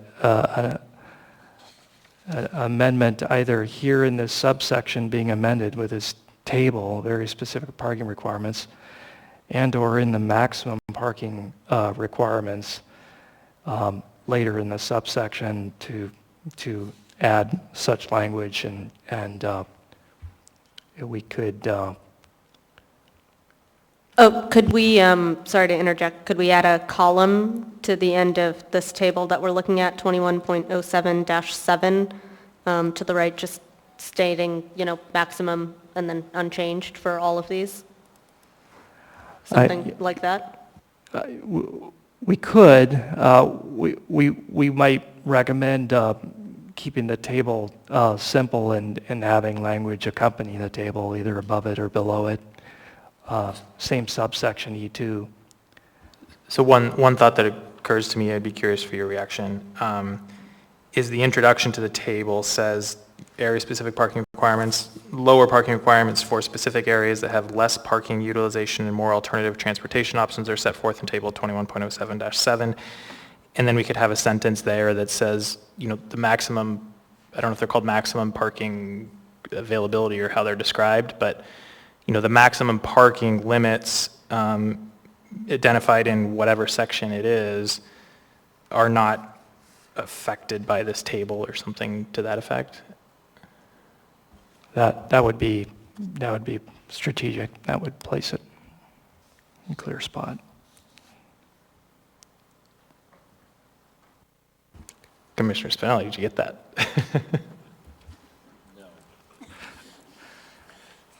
So I I think the thought would be, and we can discuss this when we get to it, maybe just flag it for now, it would be to have a sentence that's added in 21.07.090E2, right before the table. Yeah, sure. Oh yeah, that makes it easier, yeah, sorry. Yeah, no, so I do that. I have no intent to reduce maximum. Okay, that's fine. Then I can propose some language there, and we can get to it.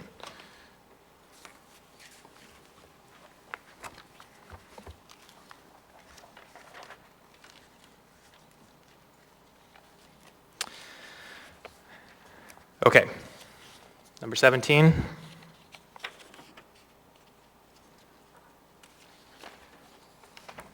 '18.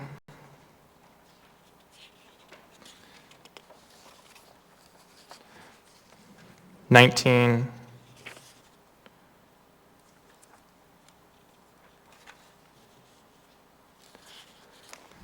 20.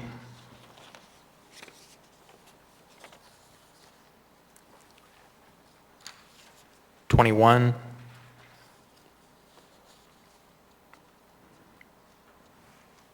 22. Sorry, I'd like to go Sure. back to 21. So this seems like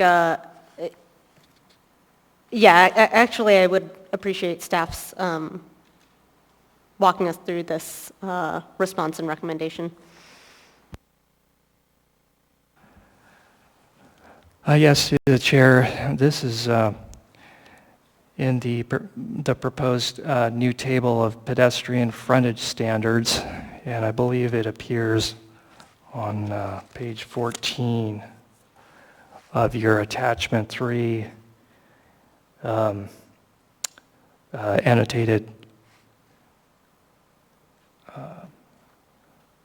public hearing draft parking amendments, and on that page 14, there's a diagram of these maximum setbacks. It's kind of like the minimum and maximum parking requirement.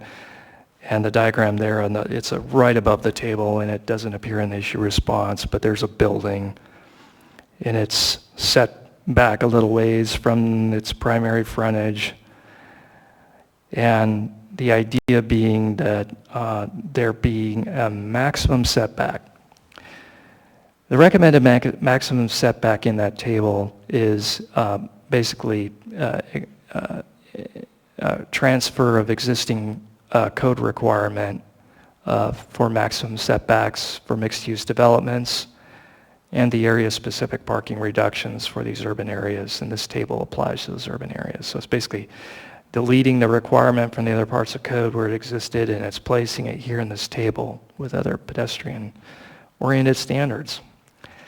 And the maximum front setback is designed to allow the building to be set back from the street, but really to not be set back so far that it's allowing for essentially, parking areas and driveways, whatnot, in front of the building, and to instead encourage building site design that places the building in relative close proximity to address the street, address the sidewalk.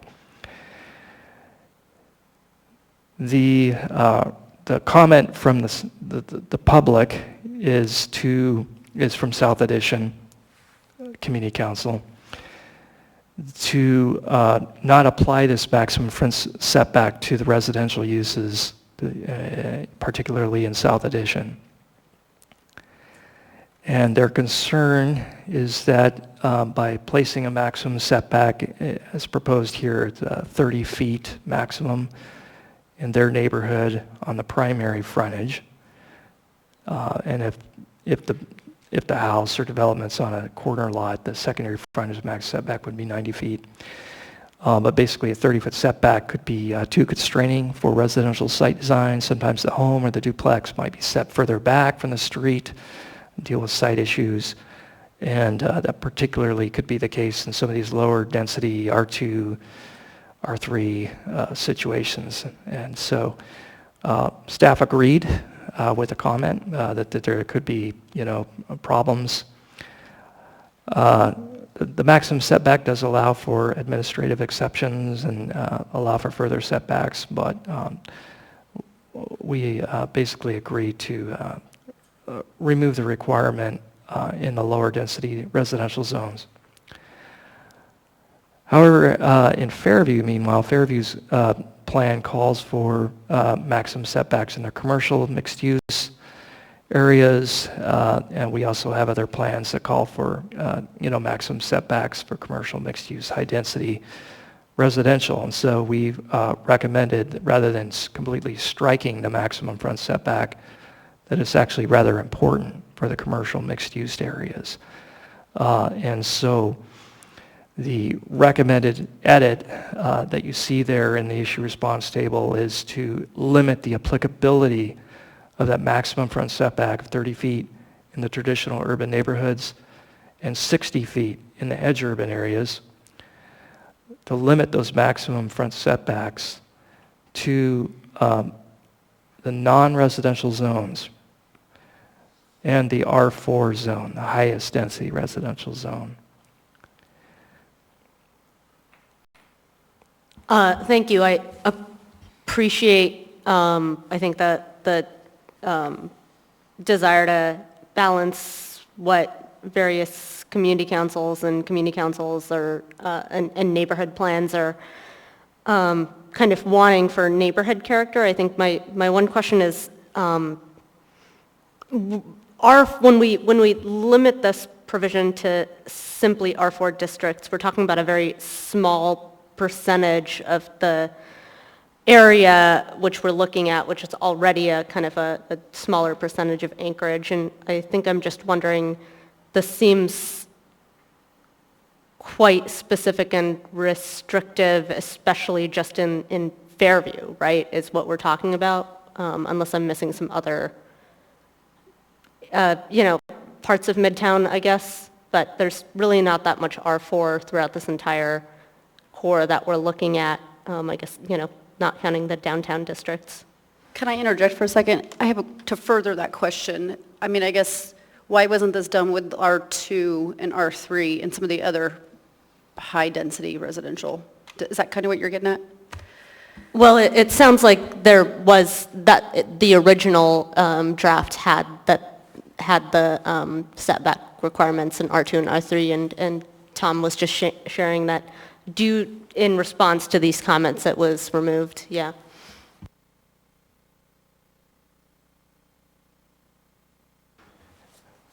Yes, I would think that the most of the area in the urban neighborhoods, both the edge urban and traditional urban, is probably in the R2 and R3 zones, a little bit in the R1. What R4 zoning we have, it is primarily in the urban neighborhood context. I'm sorry I don't have, numbers for you. There is a bit in Fairview. There's actually a little bit in South Addition. And there's actually some in Mountain View. So those higher density zones, they tend to have larger buildings and, higher lot coverage. And, less, we believe, less likelihood that, we're really constraining site design. We really do want those higher density buildings to be placed within reasonable distance from the street. However, we did not do much research on the R2 zones to determine, what the impacts would be. We just simply followed the logic of the argument given to us by the public comment. Thank you. And I guess just a point of clarification for myself, I may not have followed Commissioner Krishna's questions exactly right, but I just wanted to make sure that the proposed amendments on item number 21 would have these max setbacks apply not just to the R4, but any non-residential zoning district, right? That's correct. Okay.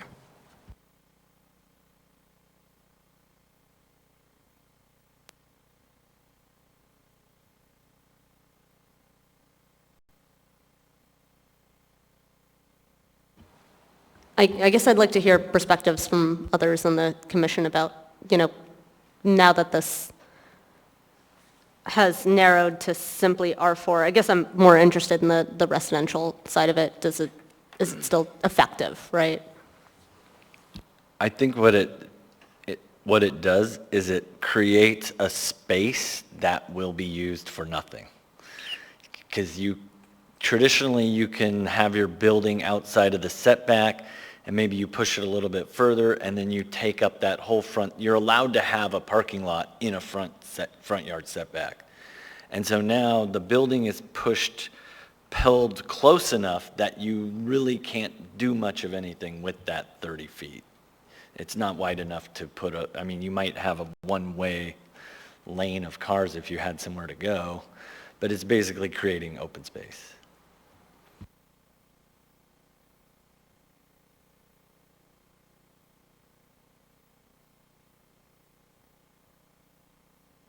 Oh, Tom, sorry, I see you there. Go ahead. Yes, thank you. Clarification, the 30 feet is a maximum, and so for an efficient site design, the developer can push the building to the property line.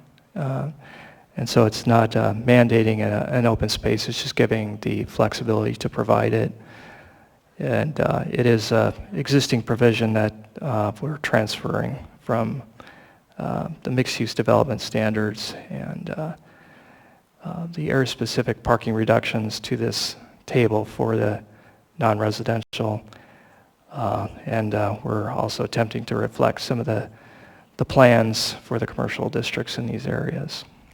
But it does allow for that space to be, the building to be pushed into that space. It's not requiring a 30 feet. Wouldn't a standard R4 front yard setback still apply? I'm assuming there is one, and it's 20 feet.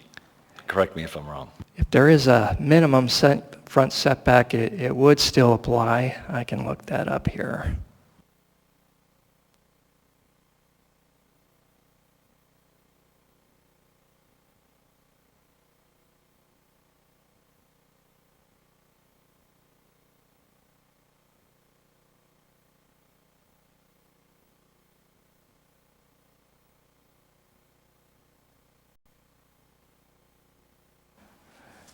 So in the R4 district, the minimum front setback is 20 feet.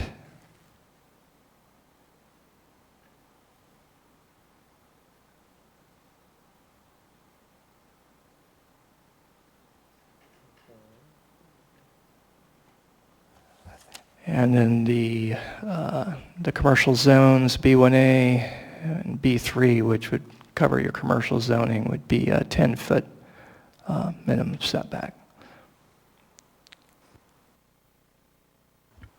Are the current maximums available right there too? Do you have those? The current maximum, as best we can tell, appears to be 20 feet, and that's for the mixed-use development in the commercial zones. And there's a little bit of mixed-use entitlement in the R4, and I believe it.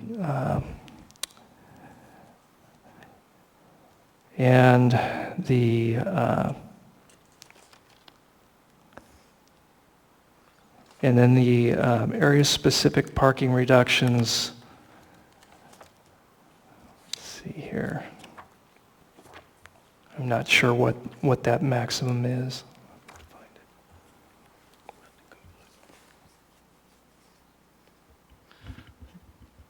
Tom, are you saying current code has a maximum for R4? For mixed-use development, Okay. and that's not very common in the R4.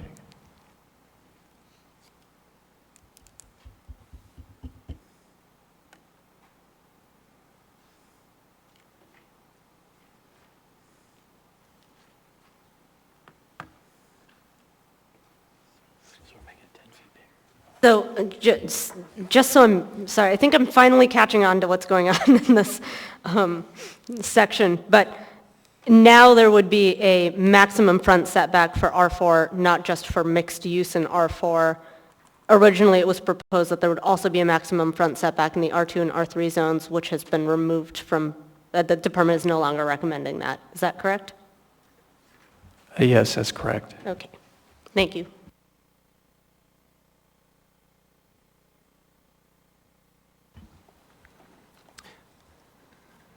So I guess Commissioner Christian, with those clarifications, were there remaining concerns you had on this? No, I think those were all questions, and I finally figured out what was happening in this section. Thank you, staff, for clarifying. Okay. Moving on from 21 then to number 22. Oh, sorry, too early. Are we saying yes on 21? Because, I mean, I kind of feel like I don't like it that much. Okay. But I'm not going out on a limb here, so I'm just curious what everybody thought about it. I'd be curious to hear your reasons. If you're developing R4 and you had an alley in back of you, I don't know,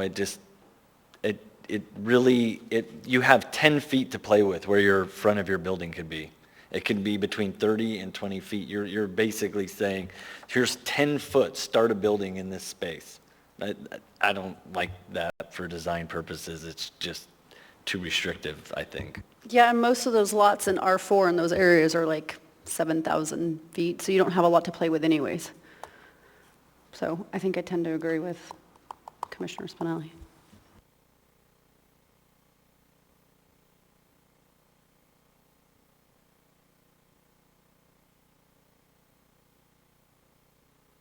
Do you got anything on that?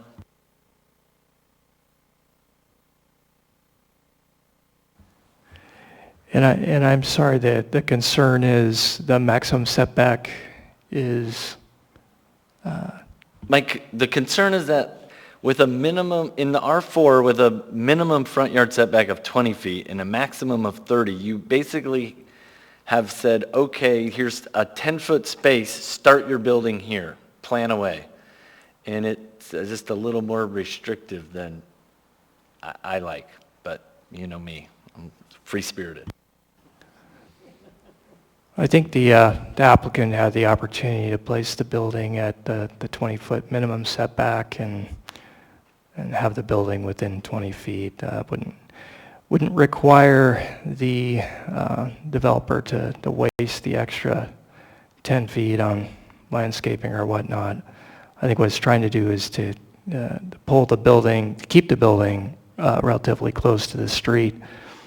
It applies to, half the front facade length, so it's like that diagram on page 14. Part of the building is set back further. It's just trying to get part of that building or keep part of that building relatively close to the street. The idea being that this is like a very, pedestrian-oriented environment. We're trying to avoid parking areas in front of the building. Size of the lot is, like the commissioner mentioned, quite small. Fortunately, in the case of these lots, we are looking at deep lots, so you're looking at 140-foot depths. So the real constraints on the sides really more than the front or the back.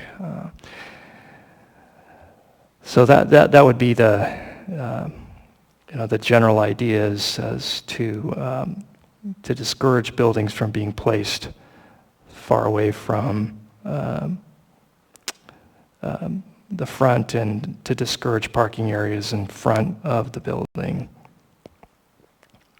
in these areas to create that pedestrian-oriented city.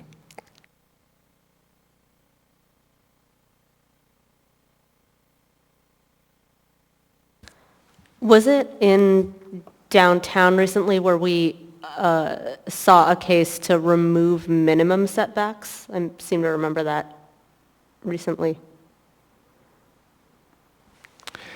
Yes, that's correct. In the downtown central business districts, for residential uses, there was a front setback, and that was removed in the recent omnibus ordinance that the commission saw and the assembly passed.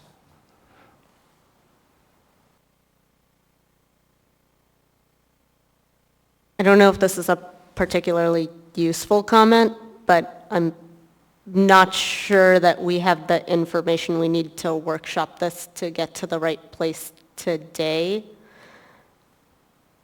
I guess I have some of the same concerns that Commissioner Spinelli brought up, but this seems like a much bigger kind of area-wide conversation that we could be having. I'm not sure that this is the code change where we're necessarily going to reach the right decision on the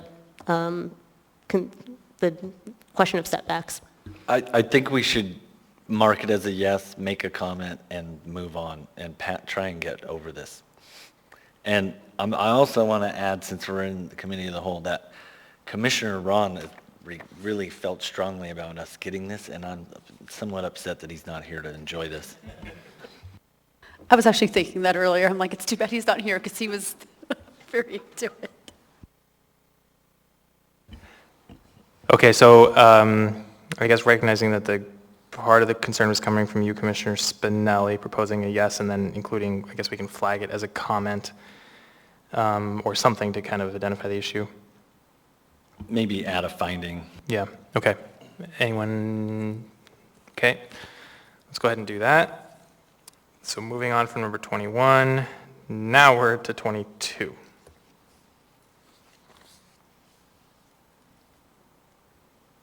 Okay, 23. Got a comment. Oh, okay, go On ahead. 23. On 23, is there any, two questions. Does it make any sense to, on the requirement of 2 short-term bike parking spaces, to label that as seasonal? If these are going to be outdoor, might a seasonal aspect be appropriate? Then the question becomes, what is the season? Understand. And the other question I had that was open here, information from staff, is it talks about the full bike parking requirement as secure parking. Define secure.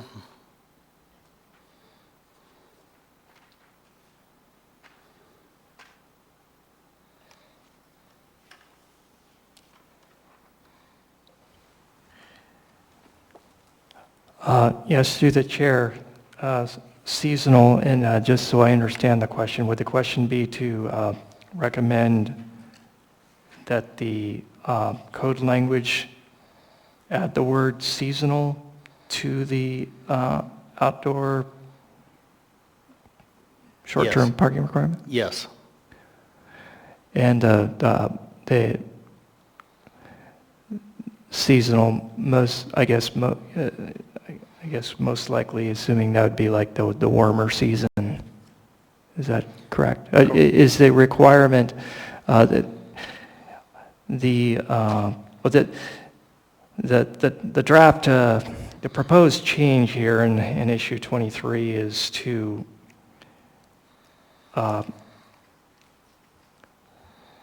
amend the public hearing draft. The public hearing draft stated simply that, for these uses that have a bicycle parking requirement, that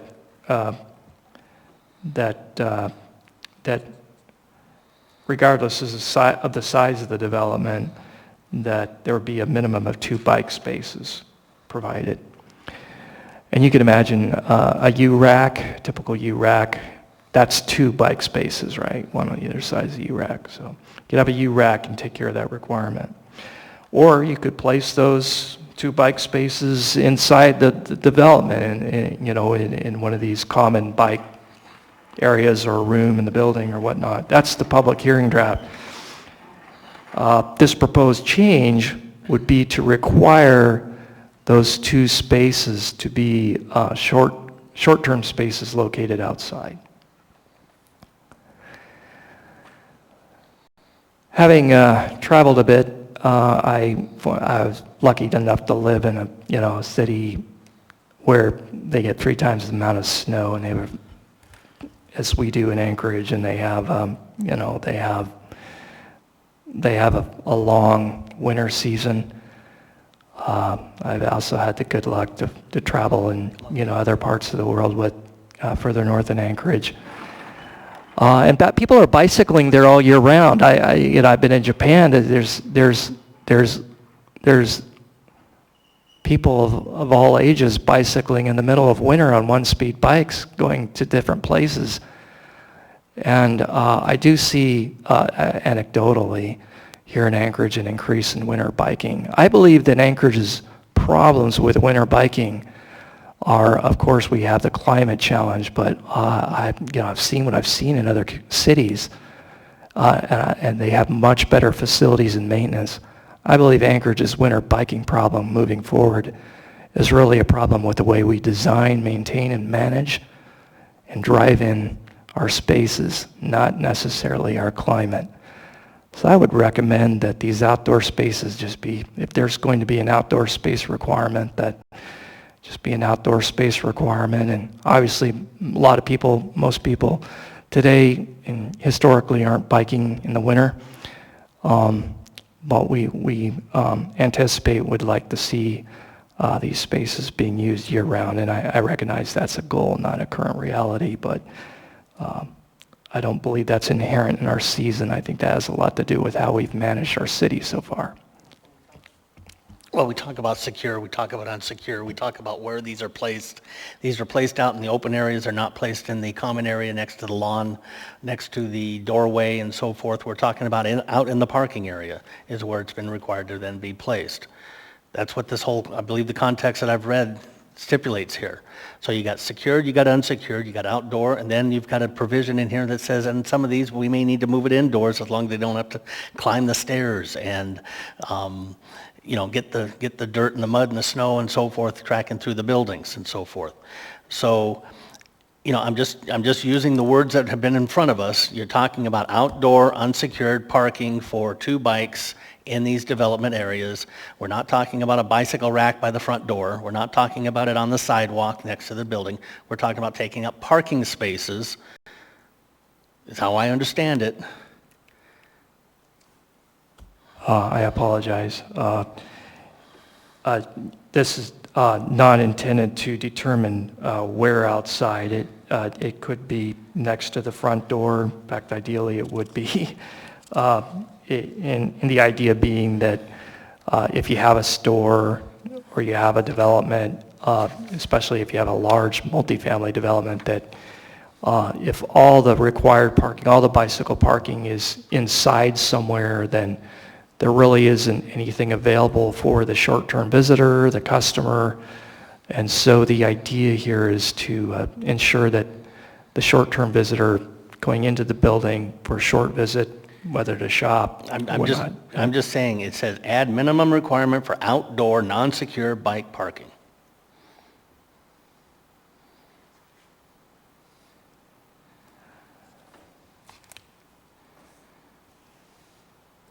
Oh, I see where you're reading that. That is our paraphrase of the public comment we received.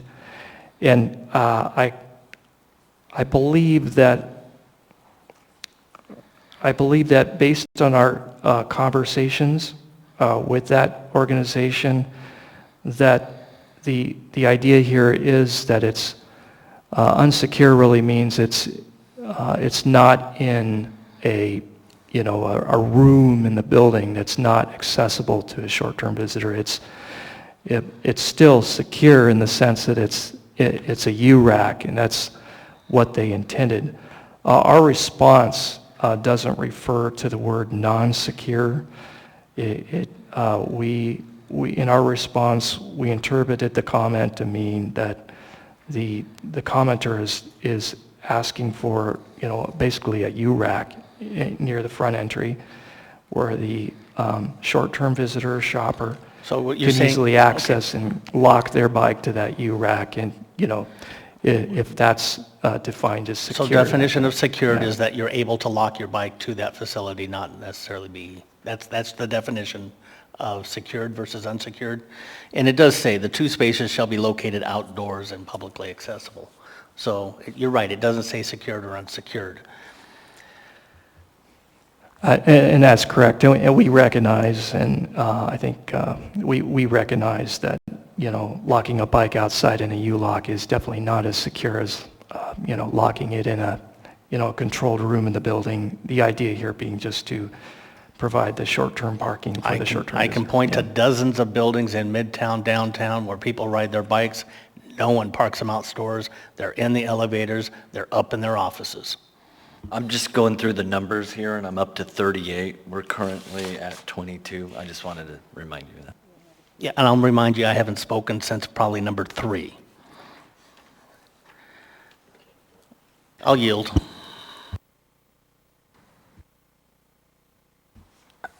I guess I would just note for this one, and Commissioner Strike, I don't know if this is kind of getting at your concern at all, but what I understand is being done here is we're having, we previously had a minimum bicycle parking space requirement, and all we're doing here is for certain uses, saying that at least those two, and not necessarily others, doesn't preclude other spots available, but that there be at least 2 outside, so that the short-term folks have a place to put their bike. Is that a fair summary? Yes, that's correct. Thank you. Okay. And so I don't know that it necessarily eliminates or has any effect on people bringing their bikes in, except to the extent that it has an option outdoors. My point is, a lot of this starts with parking, and the idea is that we're eliminating parking because folks are riding their bikes. Now we're going to provide areas for them to park these bikes. And we've talked about in the last discussion where people were going to plug their cars in, et cetera. So we've moved from 80% of the required parking, so we've reduced the overall parking. But in doing so, we're going to say some of that parking now is available, or that now we have to provide parking for bikes. We've never said that those bikes or other types of parking and facilities, motorcycles, e-bikes, bicycles, and so forth, can park elsewhere. Now we're going to say, okay, now they can be up next to the building and so forth. So either the parking is being reduced because folks are going to ride their bikes. I get it. Let's provide the parking for the bikes. And if we're going to say that it can be provided anywhere as long as it's outdoors, it's what we're required, outdoor parking for bikes, where? Now, on some of the facilities, they're saying on later that we have to provide secured parking inside the building. If I read that correctly. Did I read that correctly, Tom?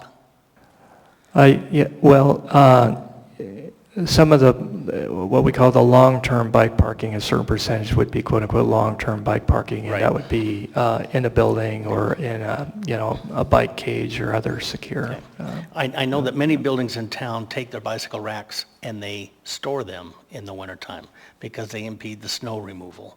They impede the traffic outside and so forth. And then they bring them out and they bring them out.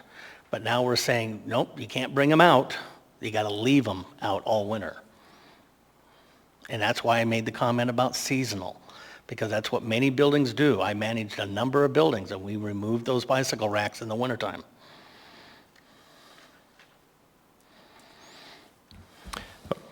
So I think I understand better your concern, Commissioner Strike. I guess I would propose we do move on, and so I think we can flag this if this is one that, do you want to have this marked as one to kind of flag to, when we have the ultimate motion, to consider either changes if there's something you want to propose, or? I was just marking it to propose because I would like to see seasonal aspect in there for the bicycles, for the outdoor temporary unsecured storage. I feel like you're coming around to no parking requirements at all, and you're going to let people do what they want. That's what I feel like you're coming around to that. Am I hearing that right? Let's not get ahead of ourselves here. Let's mark 23 with Commissioner Strike's suggestion that we can address as we get to it. Number 24.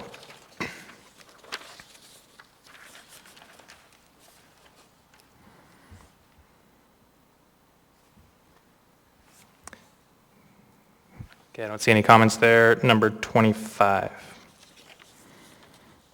Wait, I kind of have a question, I think, on all three, like 23, 24, 25. Sure. So we're creating this bike parking, whether it's inside or outside, and particularly, I guess, inside, if we have to require inside bike parking, sorry. But at the same time, we're trying to reduce the cost of parking. I mean, isn't this going to increase the cost, and does this take away, I guess this is in lieu of, like, you're reducing your parking, but in lieu of parking, you have to have this parking, you have to have these bike spaces now?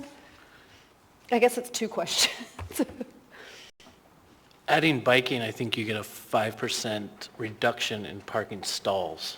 So for the cost of like, I think it's 6 bikes, you can pull a spot, I think is how it is currently, I believe.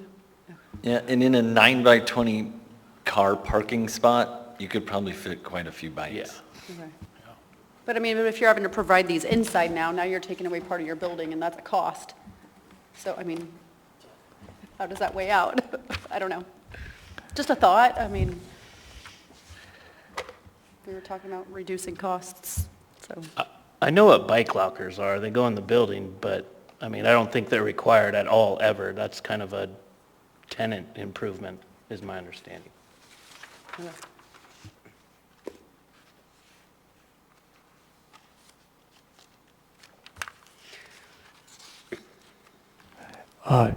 May I respond to that question? Yes, please. Please.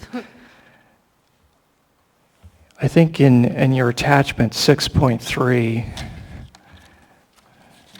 it's, the background research, page 53 now has an improved table that compares the current and proposed bike parking requirements.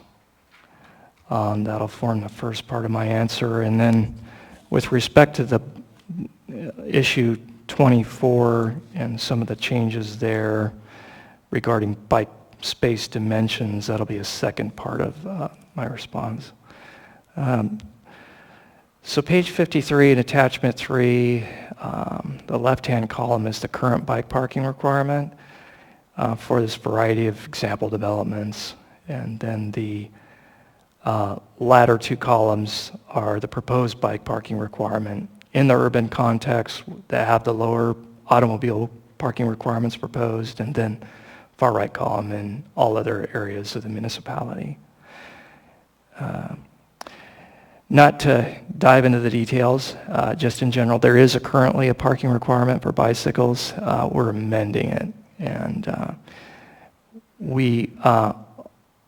it is true that we do see a lower parking utilization for cars in the urban context, and we anticipate lower in the future. And yes, there's a proposed bike parking requirement that bumps up. The current parking requirement for bikes is based on the number of cars that are required, and so we had to jettison that because we're reducing the automobile parking requirement in these urban contexts, and that would reduce the bike parking requirement. And why do we have a bike parking requirement that's based on automobiles anyway? So we are recommending to do what most cities do and just base it on the size of the development itself, and that's what you're seeing. Those latter 2 columns is a bike parking requirement that is based on the size of the store, the restaurant or office, the apartment building. And the long and short of that table is just showing how it's a little bit more responsive to the size of the development. So it's not a new standard. And the second part of the answer has to do with a lot of the amendments and length of this proposed bike parking section has to do with actually making it more flexible. The current bike parking requirement is the space is going to be 6 feet wide and 2 feet, 6 feet long and 2 feet wide. There you go. And so a lot of what we're doing here is we're trying to allow flexibility, because vertical bike spaces where the bike is hanging, it doesn't take as much space. There are differences, HFC, for example, just added 4 bike lockers to the south side of its building. You can see it driving by on Tudor. Those parts of those are not 2 feet wide. And then on and on. And so some of the length there is creating more flexibility. Some of the length is adding dimensions. But the idea being that the added dimensions or standards are simply about making the bike parking work. Just like we make our required automobile parking space work with a minimum dimension, so the car can get in and out without banging your neighbor's door. We're just trying to make the bike parking space, workable so that somebody getting in and out of it can get in and out of it without, trying to wiggle among bikes. And So we don't think where we're adding a requirement, we're improving it. I think in that table, you can see that in some cases that for some development sizes, the bike parking requirement's actually shrinking. It's just becoming based on the size of the development rather than this magic threshold of 40 automobile spaces. All of a sudden, there's 4 bike spaces required under current code. It just gradually builds. Tom, Sorry, we're at 24.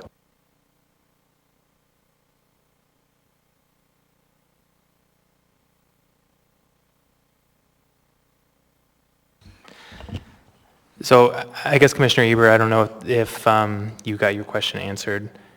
Okay, did you have, with respect to number 24, I think your question maybe targeted more 23 and 25, but did you have any specific notes or issues you wanted to flag with these as we move forward?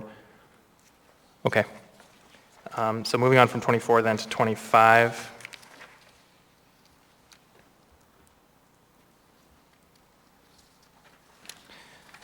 Number 26.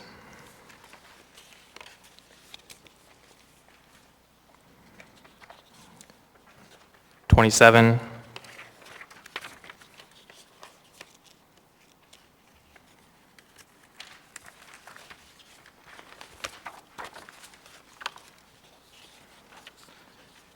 '28.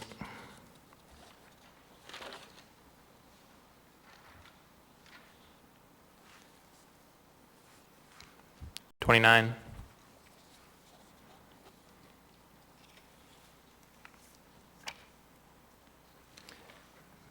30.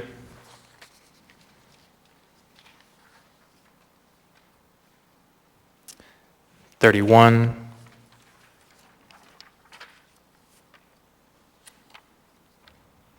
32.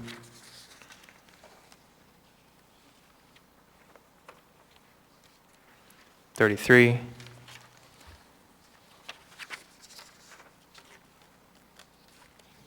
34.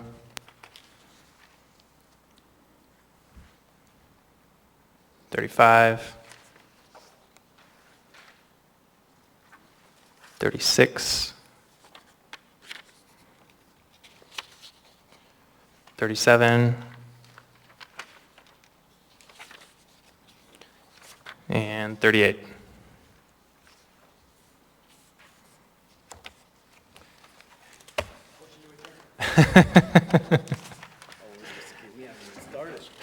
All right, so through the packet, Commissioner Spinelli, are you able to just summarize where that leaves us?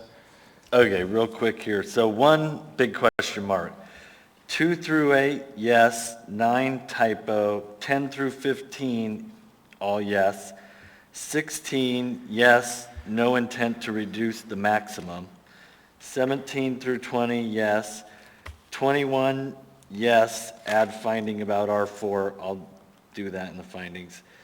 22, 23, yes. Strikes concern on that one. So I'm trust that you'll do that. And the rest are all yeses.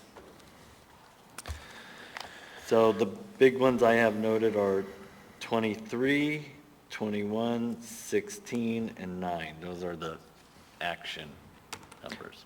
Okay, thank you for volunteering, Commissioner Spinelli, to keep track of that. I gather, unless there's any other kind of specific comments, questions, we can look to move out of the committee as a whole and take an action on the pending matter. So we look for a motion there. Commissioner Strike. Okay, moving to come out of the committee whole, seconded by Commissioner Winchester. Any objection? Okay, seeing none, we are out of the committee of the whole. Now in our normal proceedings, we would look for a motion with respect to the pending item.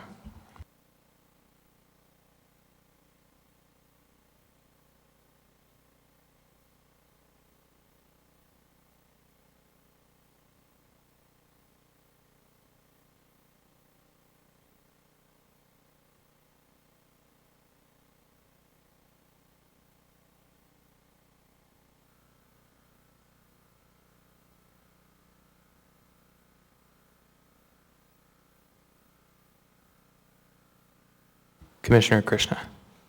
Thank you. In case 2022-0026, I move to recommend to the Anchorage Assembly approval of the public hearing draft of Title 21 text amendments to the parking and site access regulation, subject to staff's recommendations on pages 17 and 18 of the staff packet, as well as the findings on page 19, and the amendments in the issue response summary table. To include the following amendments to those amendments recommended by the Commission.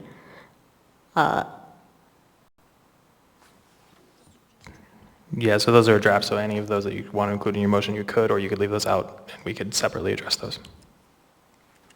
I'll leave those out, and then we can, I'll have someone else make an amendment, I think. Okay, so your motion is to include the staff's recommendations on pages 17 and 18 of the original staff report, and then in addition, it includes the amendments in the issue response summary table as recommended by staff. That's correct. Okay. Thank you, Commissioner Krishna. Is there a second? Seconded by Commissioner Winchester. Commissioner Krishna, you can speak to your motion.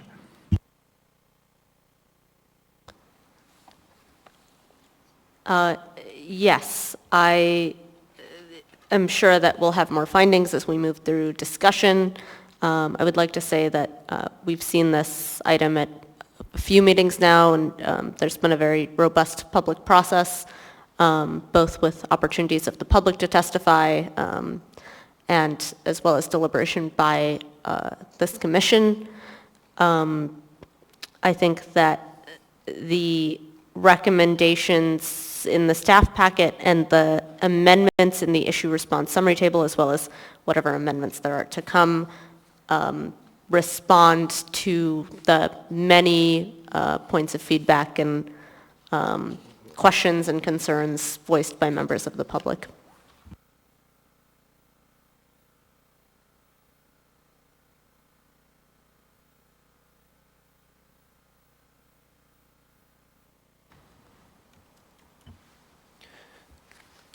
So if anyone's interested in making any of the amendments that we discussed as we went through,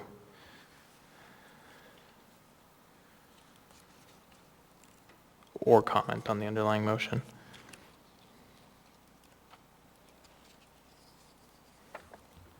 Commissioner Spinelli.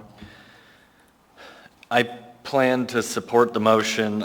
Make the same comment I made at the last time we heard this, that there's definitely a lot of areas that give me concern with this, but I think overall it's a good thing and it's time to move it forward. I'm not even going to go into my specific complaints. I'll just leave those off.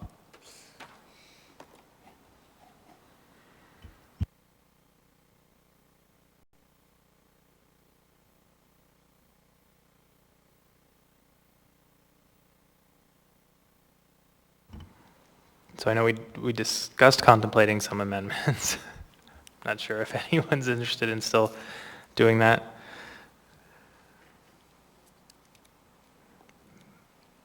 But now would be the time.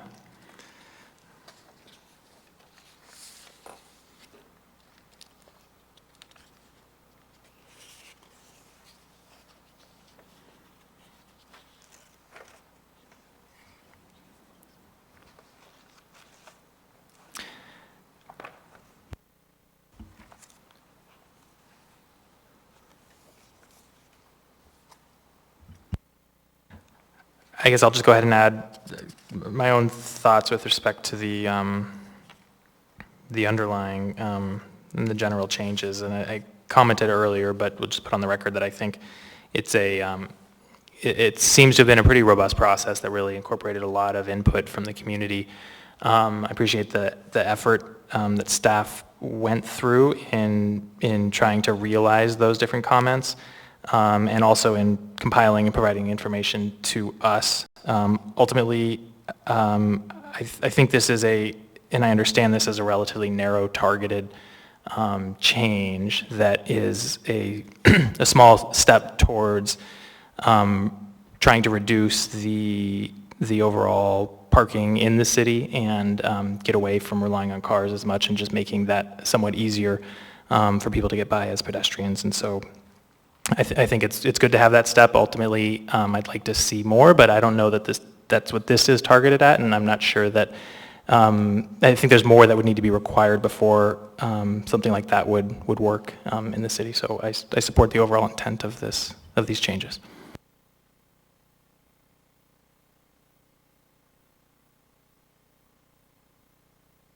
And I guess I would add, not seeing anything forthcoming, that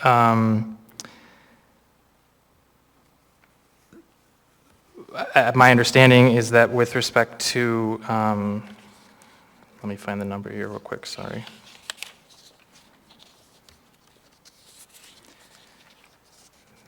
We heard from staff earlier that the reductions in the parking minimums are not intended to change the maximum parking, and that also, well, I guess I'll just leave it at that.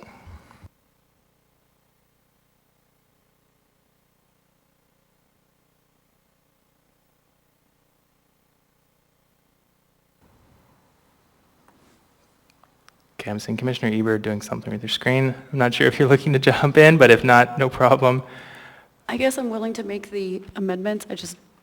They were listed all out, and now they're not, so I don't know if they are anymore.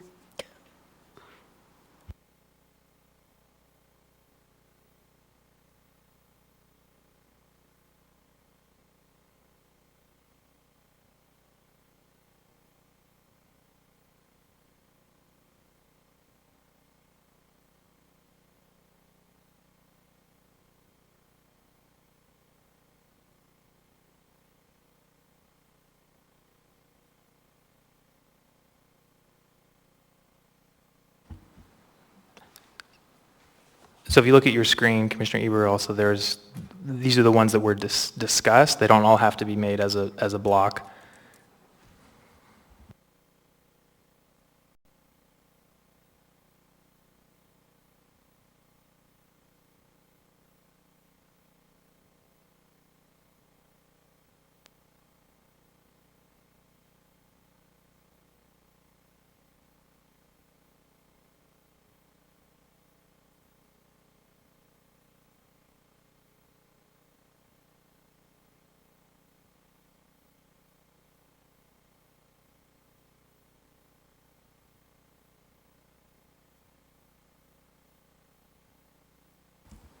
Sorry, I missed that, Commissioner Eber. I guess I've moved to amend, adding in the correction, I guess number 1, to correct the error on table 2107-9, and then to add an advisory comment to 21.07.09 OE.2 to reflect no intent to reduce the maximum parking available. I think it's probably adequate, correct me Okay. if I'm wrong, Tom, to just refer to the number in the issue response Okay. summary. Numbers 1, 2, 3, and 4? Oh, sorry, I meant specifically like number 9 where the Scrivener's error is, and number 16 in the issue response summary, Okay. those numbers. Number 21, add a finding about R4, and number 23, to recommend adding into code seasonal to outdoor.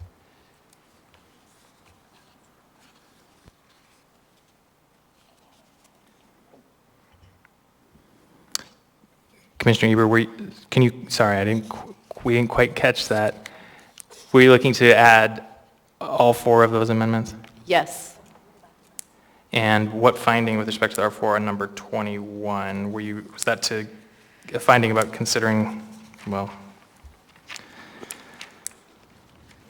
I guess I was going back to Commissioner,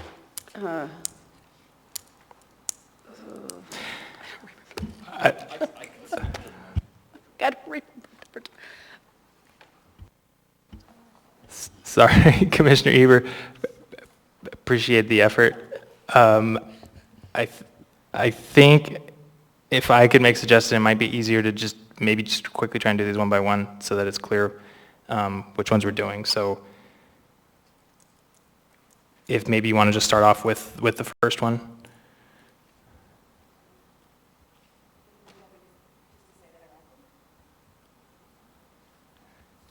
Oh yeah, it would be a motion to, Approve all 4 of them? No, just the first one. Just the first one. okay, so my understanding of the motion is that it's a motion to correct the error that we identified in table 21.07.09 in issue response number 9. Yes. Okay, we've got that motion. Commissioner Christian, I see you in the queue. I would accept a friendly amendment to correct the typo in table 21.07.09. No?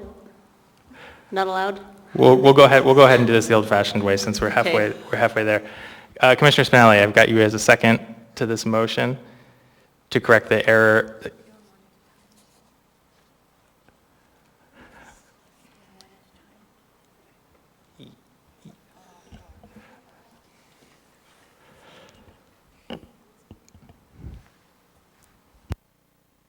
Sorry, Commissioner Eber,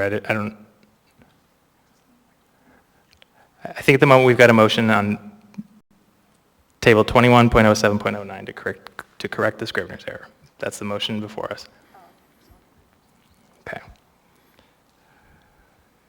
Commissioner Eber, you feel free to speak to your motion, but I think we are clear on the basis, so you have no obligation. I think it's self-explanatory. Okay, we will go ahead and call a vote on that motion.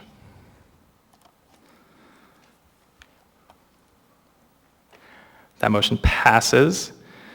We are now back to the main motion. Commissioner Christian, I've got you in the queue still. No, my mistake. Okay.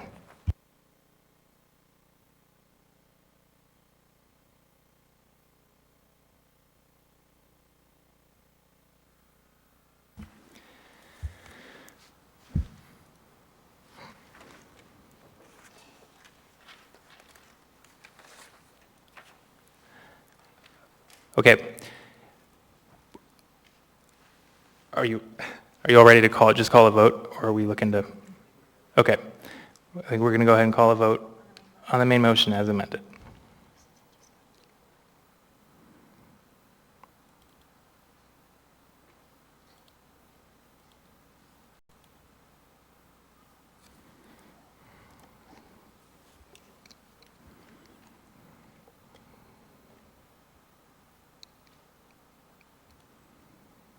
The motion passes. 7 votes in favor, no against. Thank you, everyone, for your help through this process, and Tom, for your help. We all are now experienced in committee as a whole. Moving on to the next item in our agenda is our first and only public hearing item, case 2022-0061. Before we get to that, I will read the procedure by which the public may speak at its meeting. After the staff presentation is completed on public hearing items, the chair will ask for public testimony on the issue. Persons who wish to testify will follow the time limits established in the commission rules of procedure. Petitioners, including all of his or her representatives, will receive 10 minutes. Part of this time may be reserved for rebuttal. Representatives of groups, community councils, PTAs, etc. will receive 5 minutes. Individuals will receive 3 minutes. When your testimony is complete, you may be asked questions by the commission.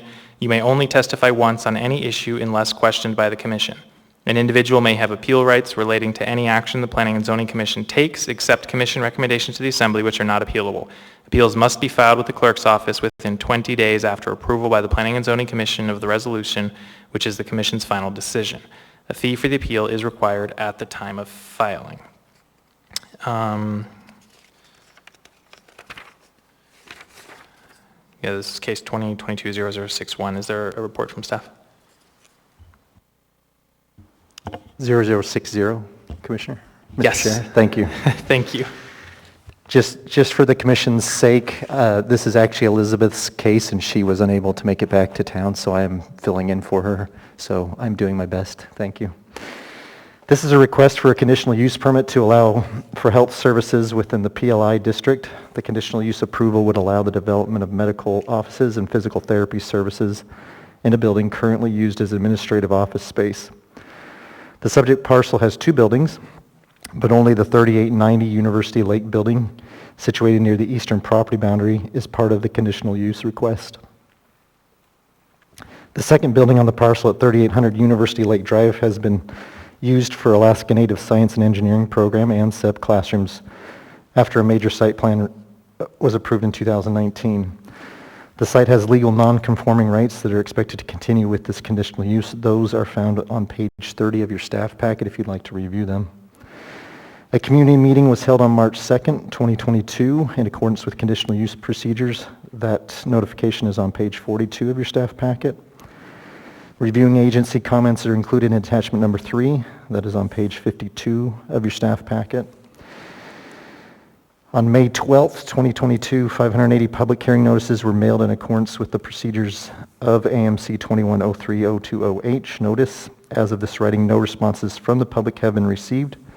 A public hearing notice was also sent to the University Area Community Council. No comment has been received from the council as of this writing.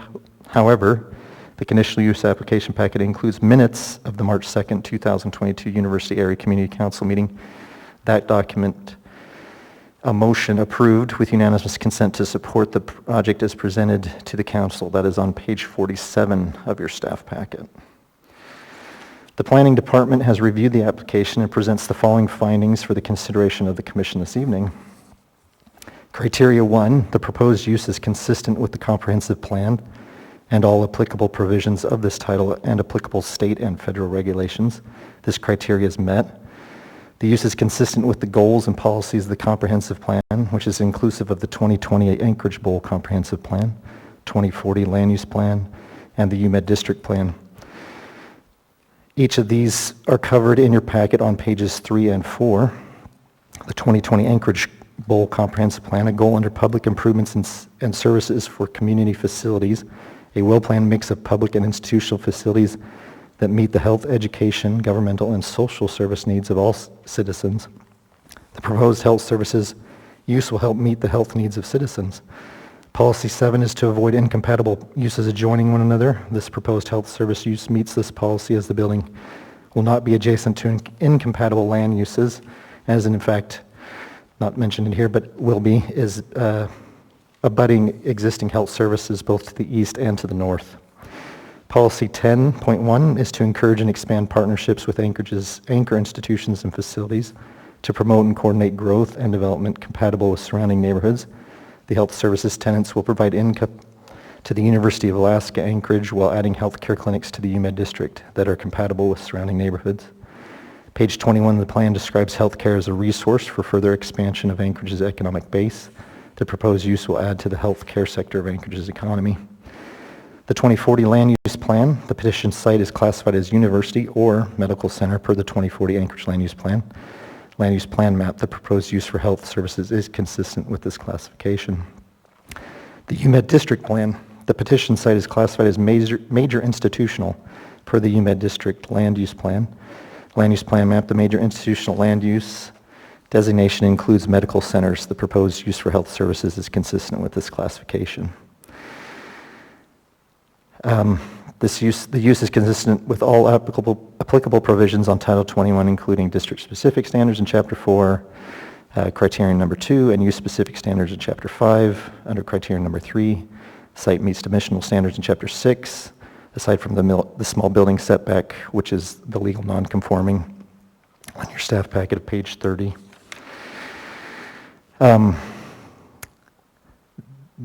The use is consistent with development and design standards in Chapter 7, aside from not providing an on-site pedestrian walkway. The health service use is consistent with applicable state and federal regulations. Criteria number 2, the proposed use is consistent with the purpose and intent of the zoning district in which it is located, including any district-specific standards set forth in Chapter 21.04. This criteria is met. The petition site is zoned PLI, which permits health service subject to the approval of conditional use hence why we're here tonight. There are no district-specific standards in the PLI district. Criteria number 3, the proposed use is consistent with any applicable use-specific standards set forth in Chapter 2105. This criteria is met. The following use-specific standard in AMC 2105-040 health services applies to to this use, use-specific standards, applicable health services establishments shall comply with the medical facility accessible parking requirements, see section 2107. There is 4 accessible spaces that are required and are provided on site for this use. Traffic engineering recommended approval of the conditional use and stated there are adequate accessible parking spaces for the health service use. Criteria number 4, this site dimension, shape, location, and topography are adequate for the needs of the proposed use, and any mitigation needed to address potential impacts. This criteria is met, as this site is typically topography generally flat and is an already developed site with an existing building and parking and circulation. Criteria number 5, the proposed use will not alter the character of the surrounding area in a manner which substantially limits, impairs, or prevents the use of surrounding properties for the permitted uses listed in the underlying zoning district. This criteria is met. All the surrounding properties are also within the PLI district and are either of a medical need, university need, or a hotel to the east. Criteria number 6, the proposed use is compatible with uses allowed on adjacent properties in terms of its scale, site design, operating characteristics, hours of operation, traffic generation, lighting, noise, odor, dust, and other external impacts. This criteria is met again. This facility would be both west and south of existing medical facilities and east of an existing administrative office that's used by UAA. Criteria 7 is any significant adverse impacts anticipated to result from the use will be mitigated or offset to the maximum extent feasible. This criteria is met. There's no significant adverse impacts or anticipated to result from this use. Criteria 8, the proposed use is appropriately located with respect to the transportation system, including but not limited to existing and or planned street designations and improvements, street capacity, access to collectors or arterials, connectivity, off-site parking impacts, transit availability, impacts on pedestrian, bicycle, and transit circulation and safety for all modes. This criteria is met as this is an existing site with an existing structure abutting Elmore to the west and University Lake Drive to the north. There's existing bus transportation along Elmore Drive to this site and existing pedestrian walkways along Elmore and University Lake Drive. Criteria 9, the proposed use is appropriately located with respect to existing and or planned water supply, fire and police protection, wastewater disposal, stormwater disposal, and similar facilities and services. This criteria is met.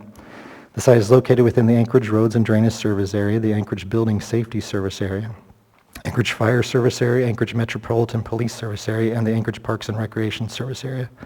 Public water and sewer services are available to the petition site. The health services use is appropriately located. The department recommends approval subject to conditions 1 and 2 on page 7 of your staff report. The petitioner's representative is here, Taryn Olson-Yell from R&M Consultants, to present. Thank you. I'm not seeing any questions. Oh, no. Sorry, one question, Commissioner Strike. Yeah, question through the chair. Is this building currently on the municipality tax rolls? I guess the bottom line question is the university exempt from property taxes? Through the chair, Mr. Strike, I don't know that exactly, but I'd be happy to look it up real quick and find out for you. Let's look that up, please. You got it. And my purpose for asking, A, I don't know, and B, I want to make sure that since this is a conditional use that is changing the use of the building into more of a commercial competing environment, and maybe the petitioner can elaborate, and maybe that's different. I just want to see if there's what the parity is here, because, they are asking for a concession to, I'm trying to determine if this is going into the commercial competition range and therefore a new business line for the university. You got it. I will look it up. Thank you. Okay, you're welcome to begin your presentation. You've got 10 minutes. You're welcome to reserve time for rebuttal if you would like, although I don't know if it'll be necessary. And you can turn the mic on. There's a little button there. It'll glow red at the top when it's on. There you go. Perfect. All right. Thank you. Good evening, commissioners. I'm Taryn Olosanyal. Do I need to state my name for the record, Lori? Okay, thanks. First, thank you, staff, for such a thorough report. I really appreciate it. I'll keep my presentation brief and go over the highlights. So the University of Alaska Board of Regents owns the property located at the southeast corner of Elmore Road and University Lake Drive. There are 2 existing and operating buildings on that parcel. The one that is in question today for the conditional use is the University Lake building. The other on the parcel, the University Lake Annex building, recently went through a major site plan review in 2019, and there were site improvements made with that process to support the educational use. That was a change of use as well. Administrative offices were in that building before, and now they've adjusted it for educational use. We're doing something very similar with the University Lake building, taking administrative offices and changing it to medical services, specifically physical therapy. With that, the UA Board of Regents leases use of that building. So by bringing in the health services, they're actually going to be generating some revenue for the university through this, which is consistent with their master plan and overall intent for this property in particular. The existing use, like I said, is administrative offices. The new health service tenant is intended to be long-term. And again, this is consistent with the ongoing master plan that UAA is going through right now.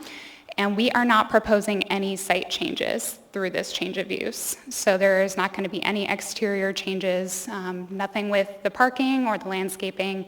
Everything is going to be interior to the building, which also really minimizes any potential risk or impact to the neighboring community while that construction hopefully occurs this summer. The conditional use is required for this proposed action.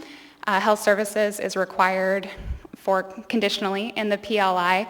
However, as staff so thoroughly reminded us, this is extremely consistent with both the land use plan, the district plan, the University Area Community Council supports this process. And so we are seeking approval from you as well today. I'm happy to answer any questions. Oh, Commissioner Strike, I do not know off the top of my head about your answer to the tax roll question, but I do know that since the University of Alaska Board of Regents leases the building, there is a revenue generating component to this. Thank you. Who does own the building? The University of Alaska Board of Regents. I thought you said since the university does lease the building, is what you had said. Yeah, I'm sorry. They own the building and then they lease use of the building. So the health services will be a tenant. Are they the only tenant? They will be, yes. So this is a new line of, does the university lease any of its other current buildings to outside tenants in the healthcare? Or is this the first? That is an excellent question. Tara, do you by chance know? We do not know. And the reason I'm asking this line, and this probably predates most of the folks here, we had a similar situation with the Providence Hospital when they would go and acquire commercial property and then lease that property out into various, anywhere from hairdressers to bingo parlors, et cetera. And so the question always arose that if they're in the commercial line of business, and that was a long deliberative process here as to where it was sitting on the tax rolls, especially, and that was one of the questions that came up back then. So maybe we have an answer yet. Through the chair, Commissioner Strike, as it currently looks or currently appears on the municipal information, they do not pay property taxes for that parcel. So then you're competing in the commercial marketplace against other commercial tenants using the non-exempt status. And that's what, so my next question is, and maybe you can or can't answer this, who's the tenant?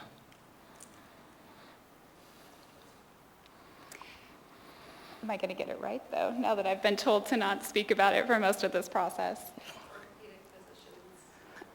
Orthopedic Physicians of Alaska, OPA. So they're a for-profit or non-profit organization? I believe they are for-profit. Thank you. Mm-hmm.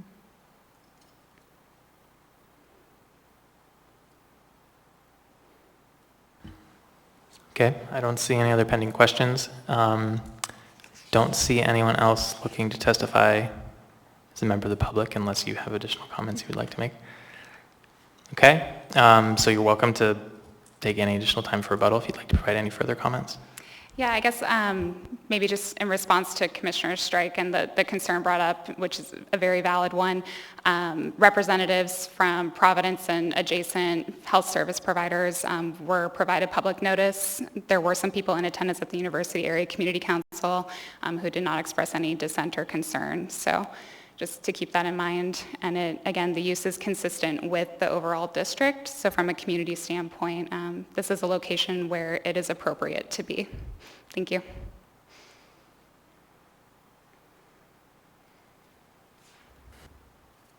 Thanks. Thank you. Guess we'll go ahead and close the public hearing at that point and look for comments or questions, or what's the will of the body on this one? Commissioner Strike. Thank you. In case 2022-0060, I move to approve a conditional use for community use health services medical office within the PLI Public Lands and Institutions District, subject to the 2 conditions shown on page 7 of the staff report. Motion is seconded by Commissioner Winchester. Commissioner Strike, would you like to speak to your motion? I will. I am not going to support this motion in that while the district is, while this type of use is correct in the district, by virtue that it's on the PLI land and that it is being used by the university, it is not in the educational realm.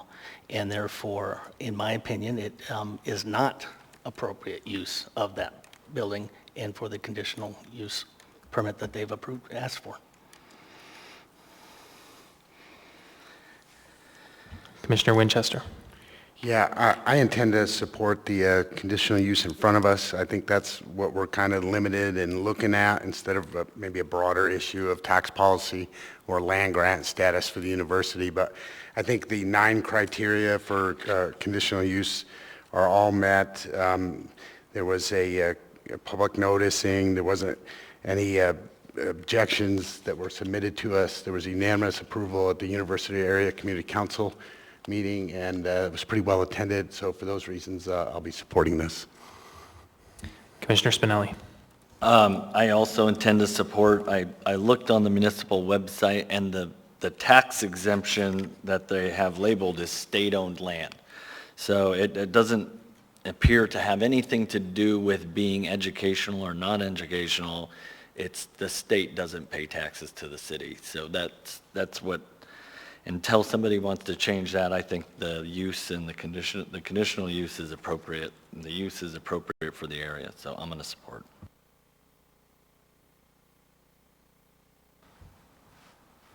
Okay, seeing nothing pending, we'll go ahead and call a vote.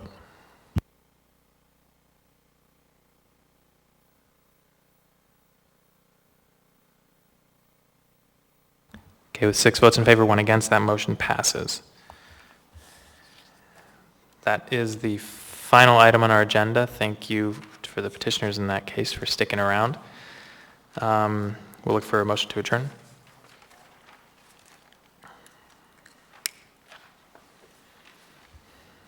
Moved by Commissioner Strike, seconded by Commissioner Eber.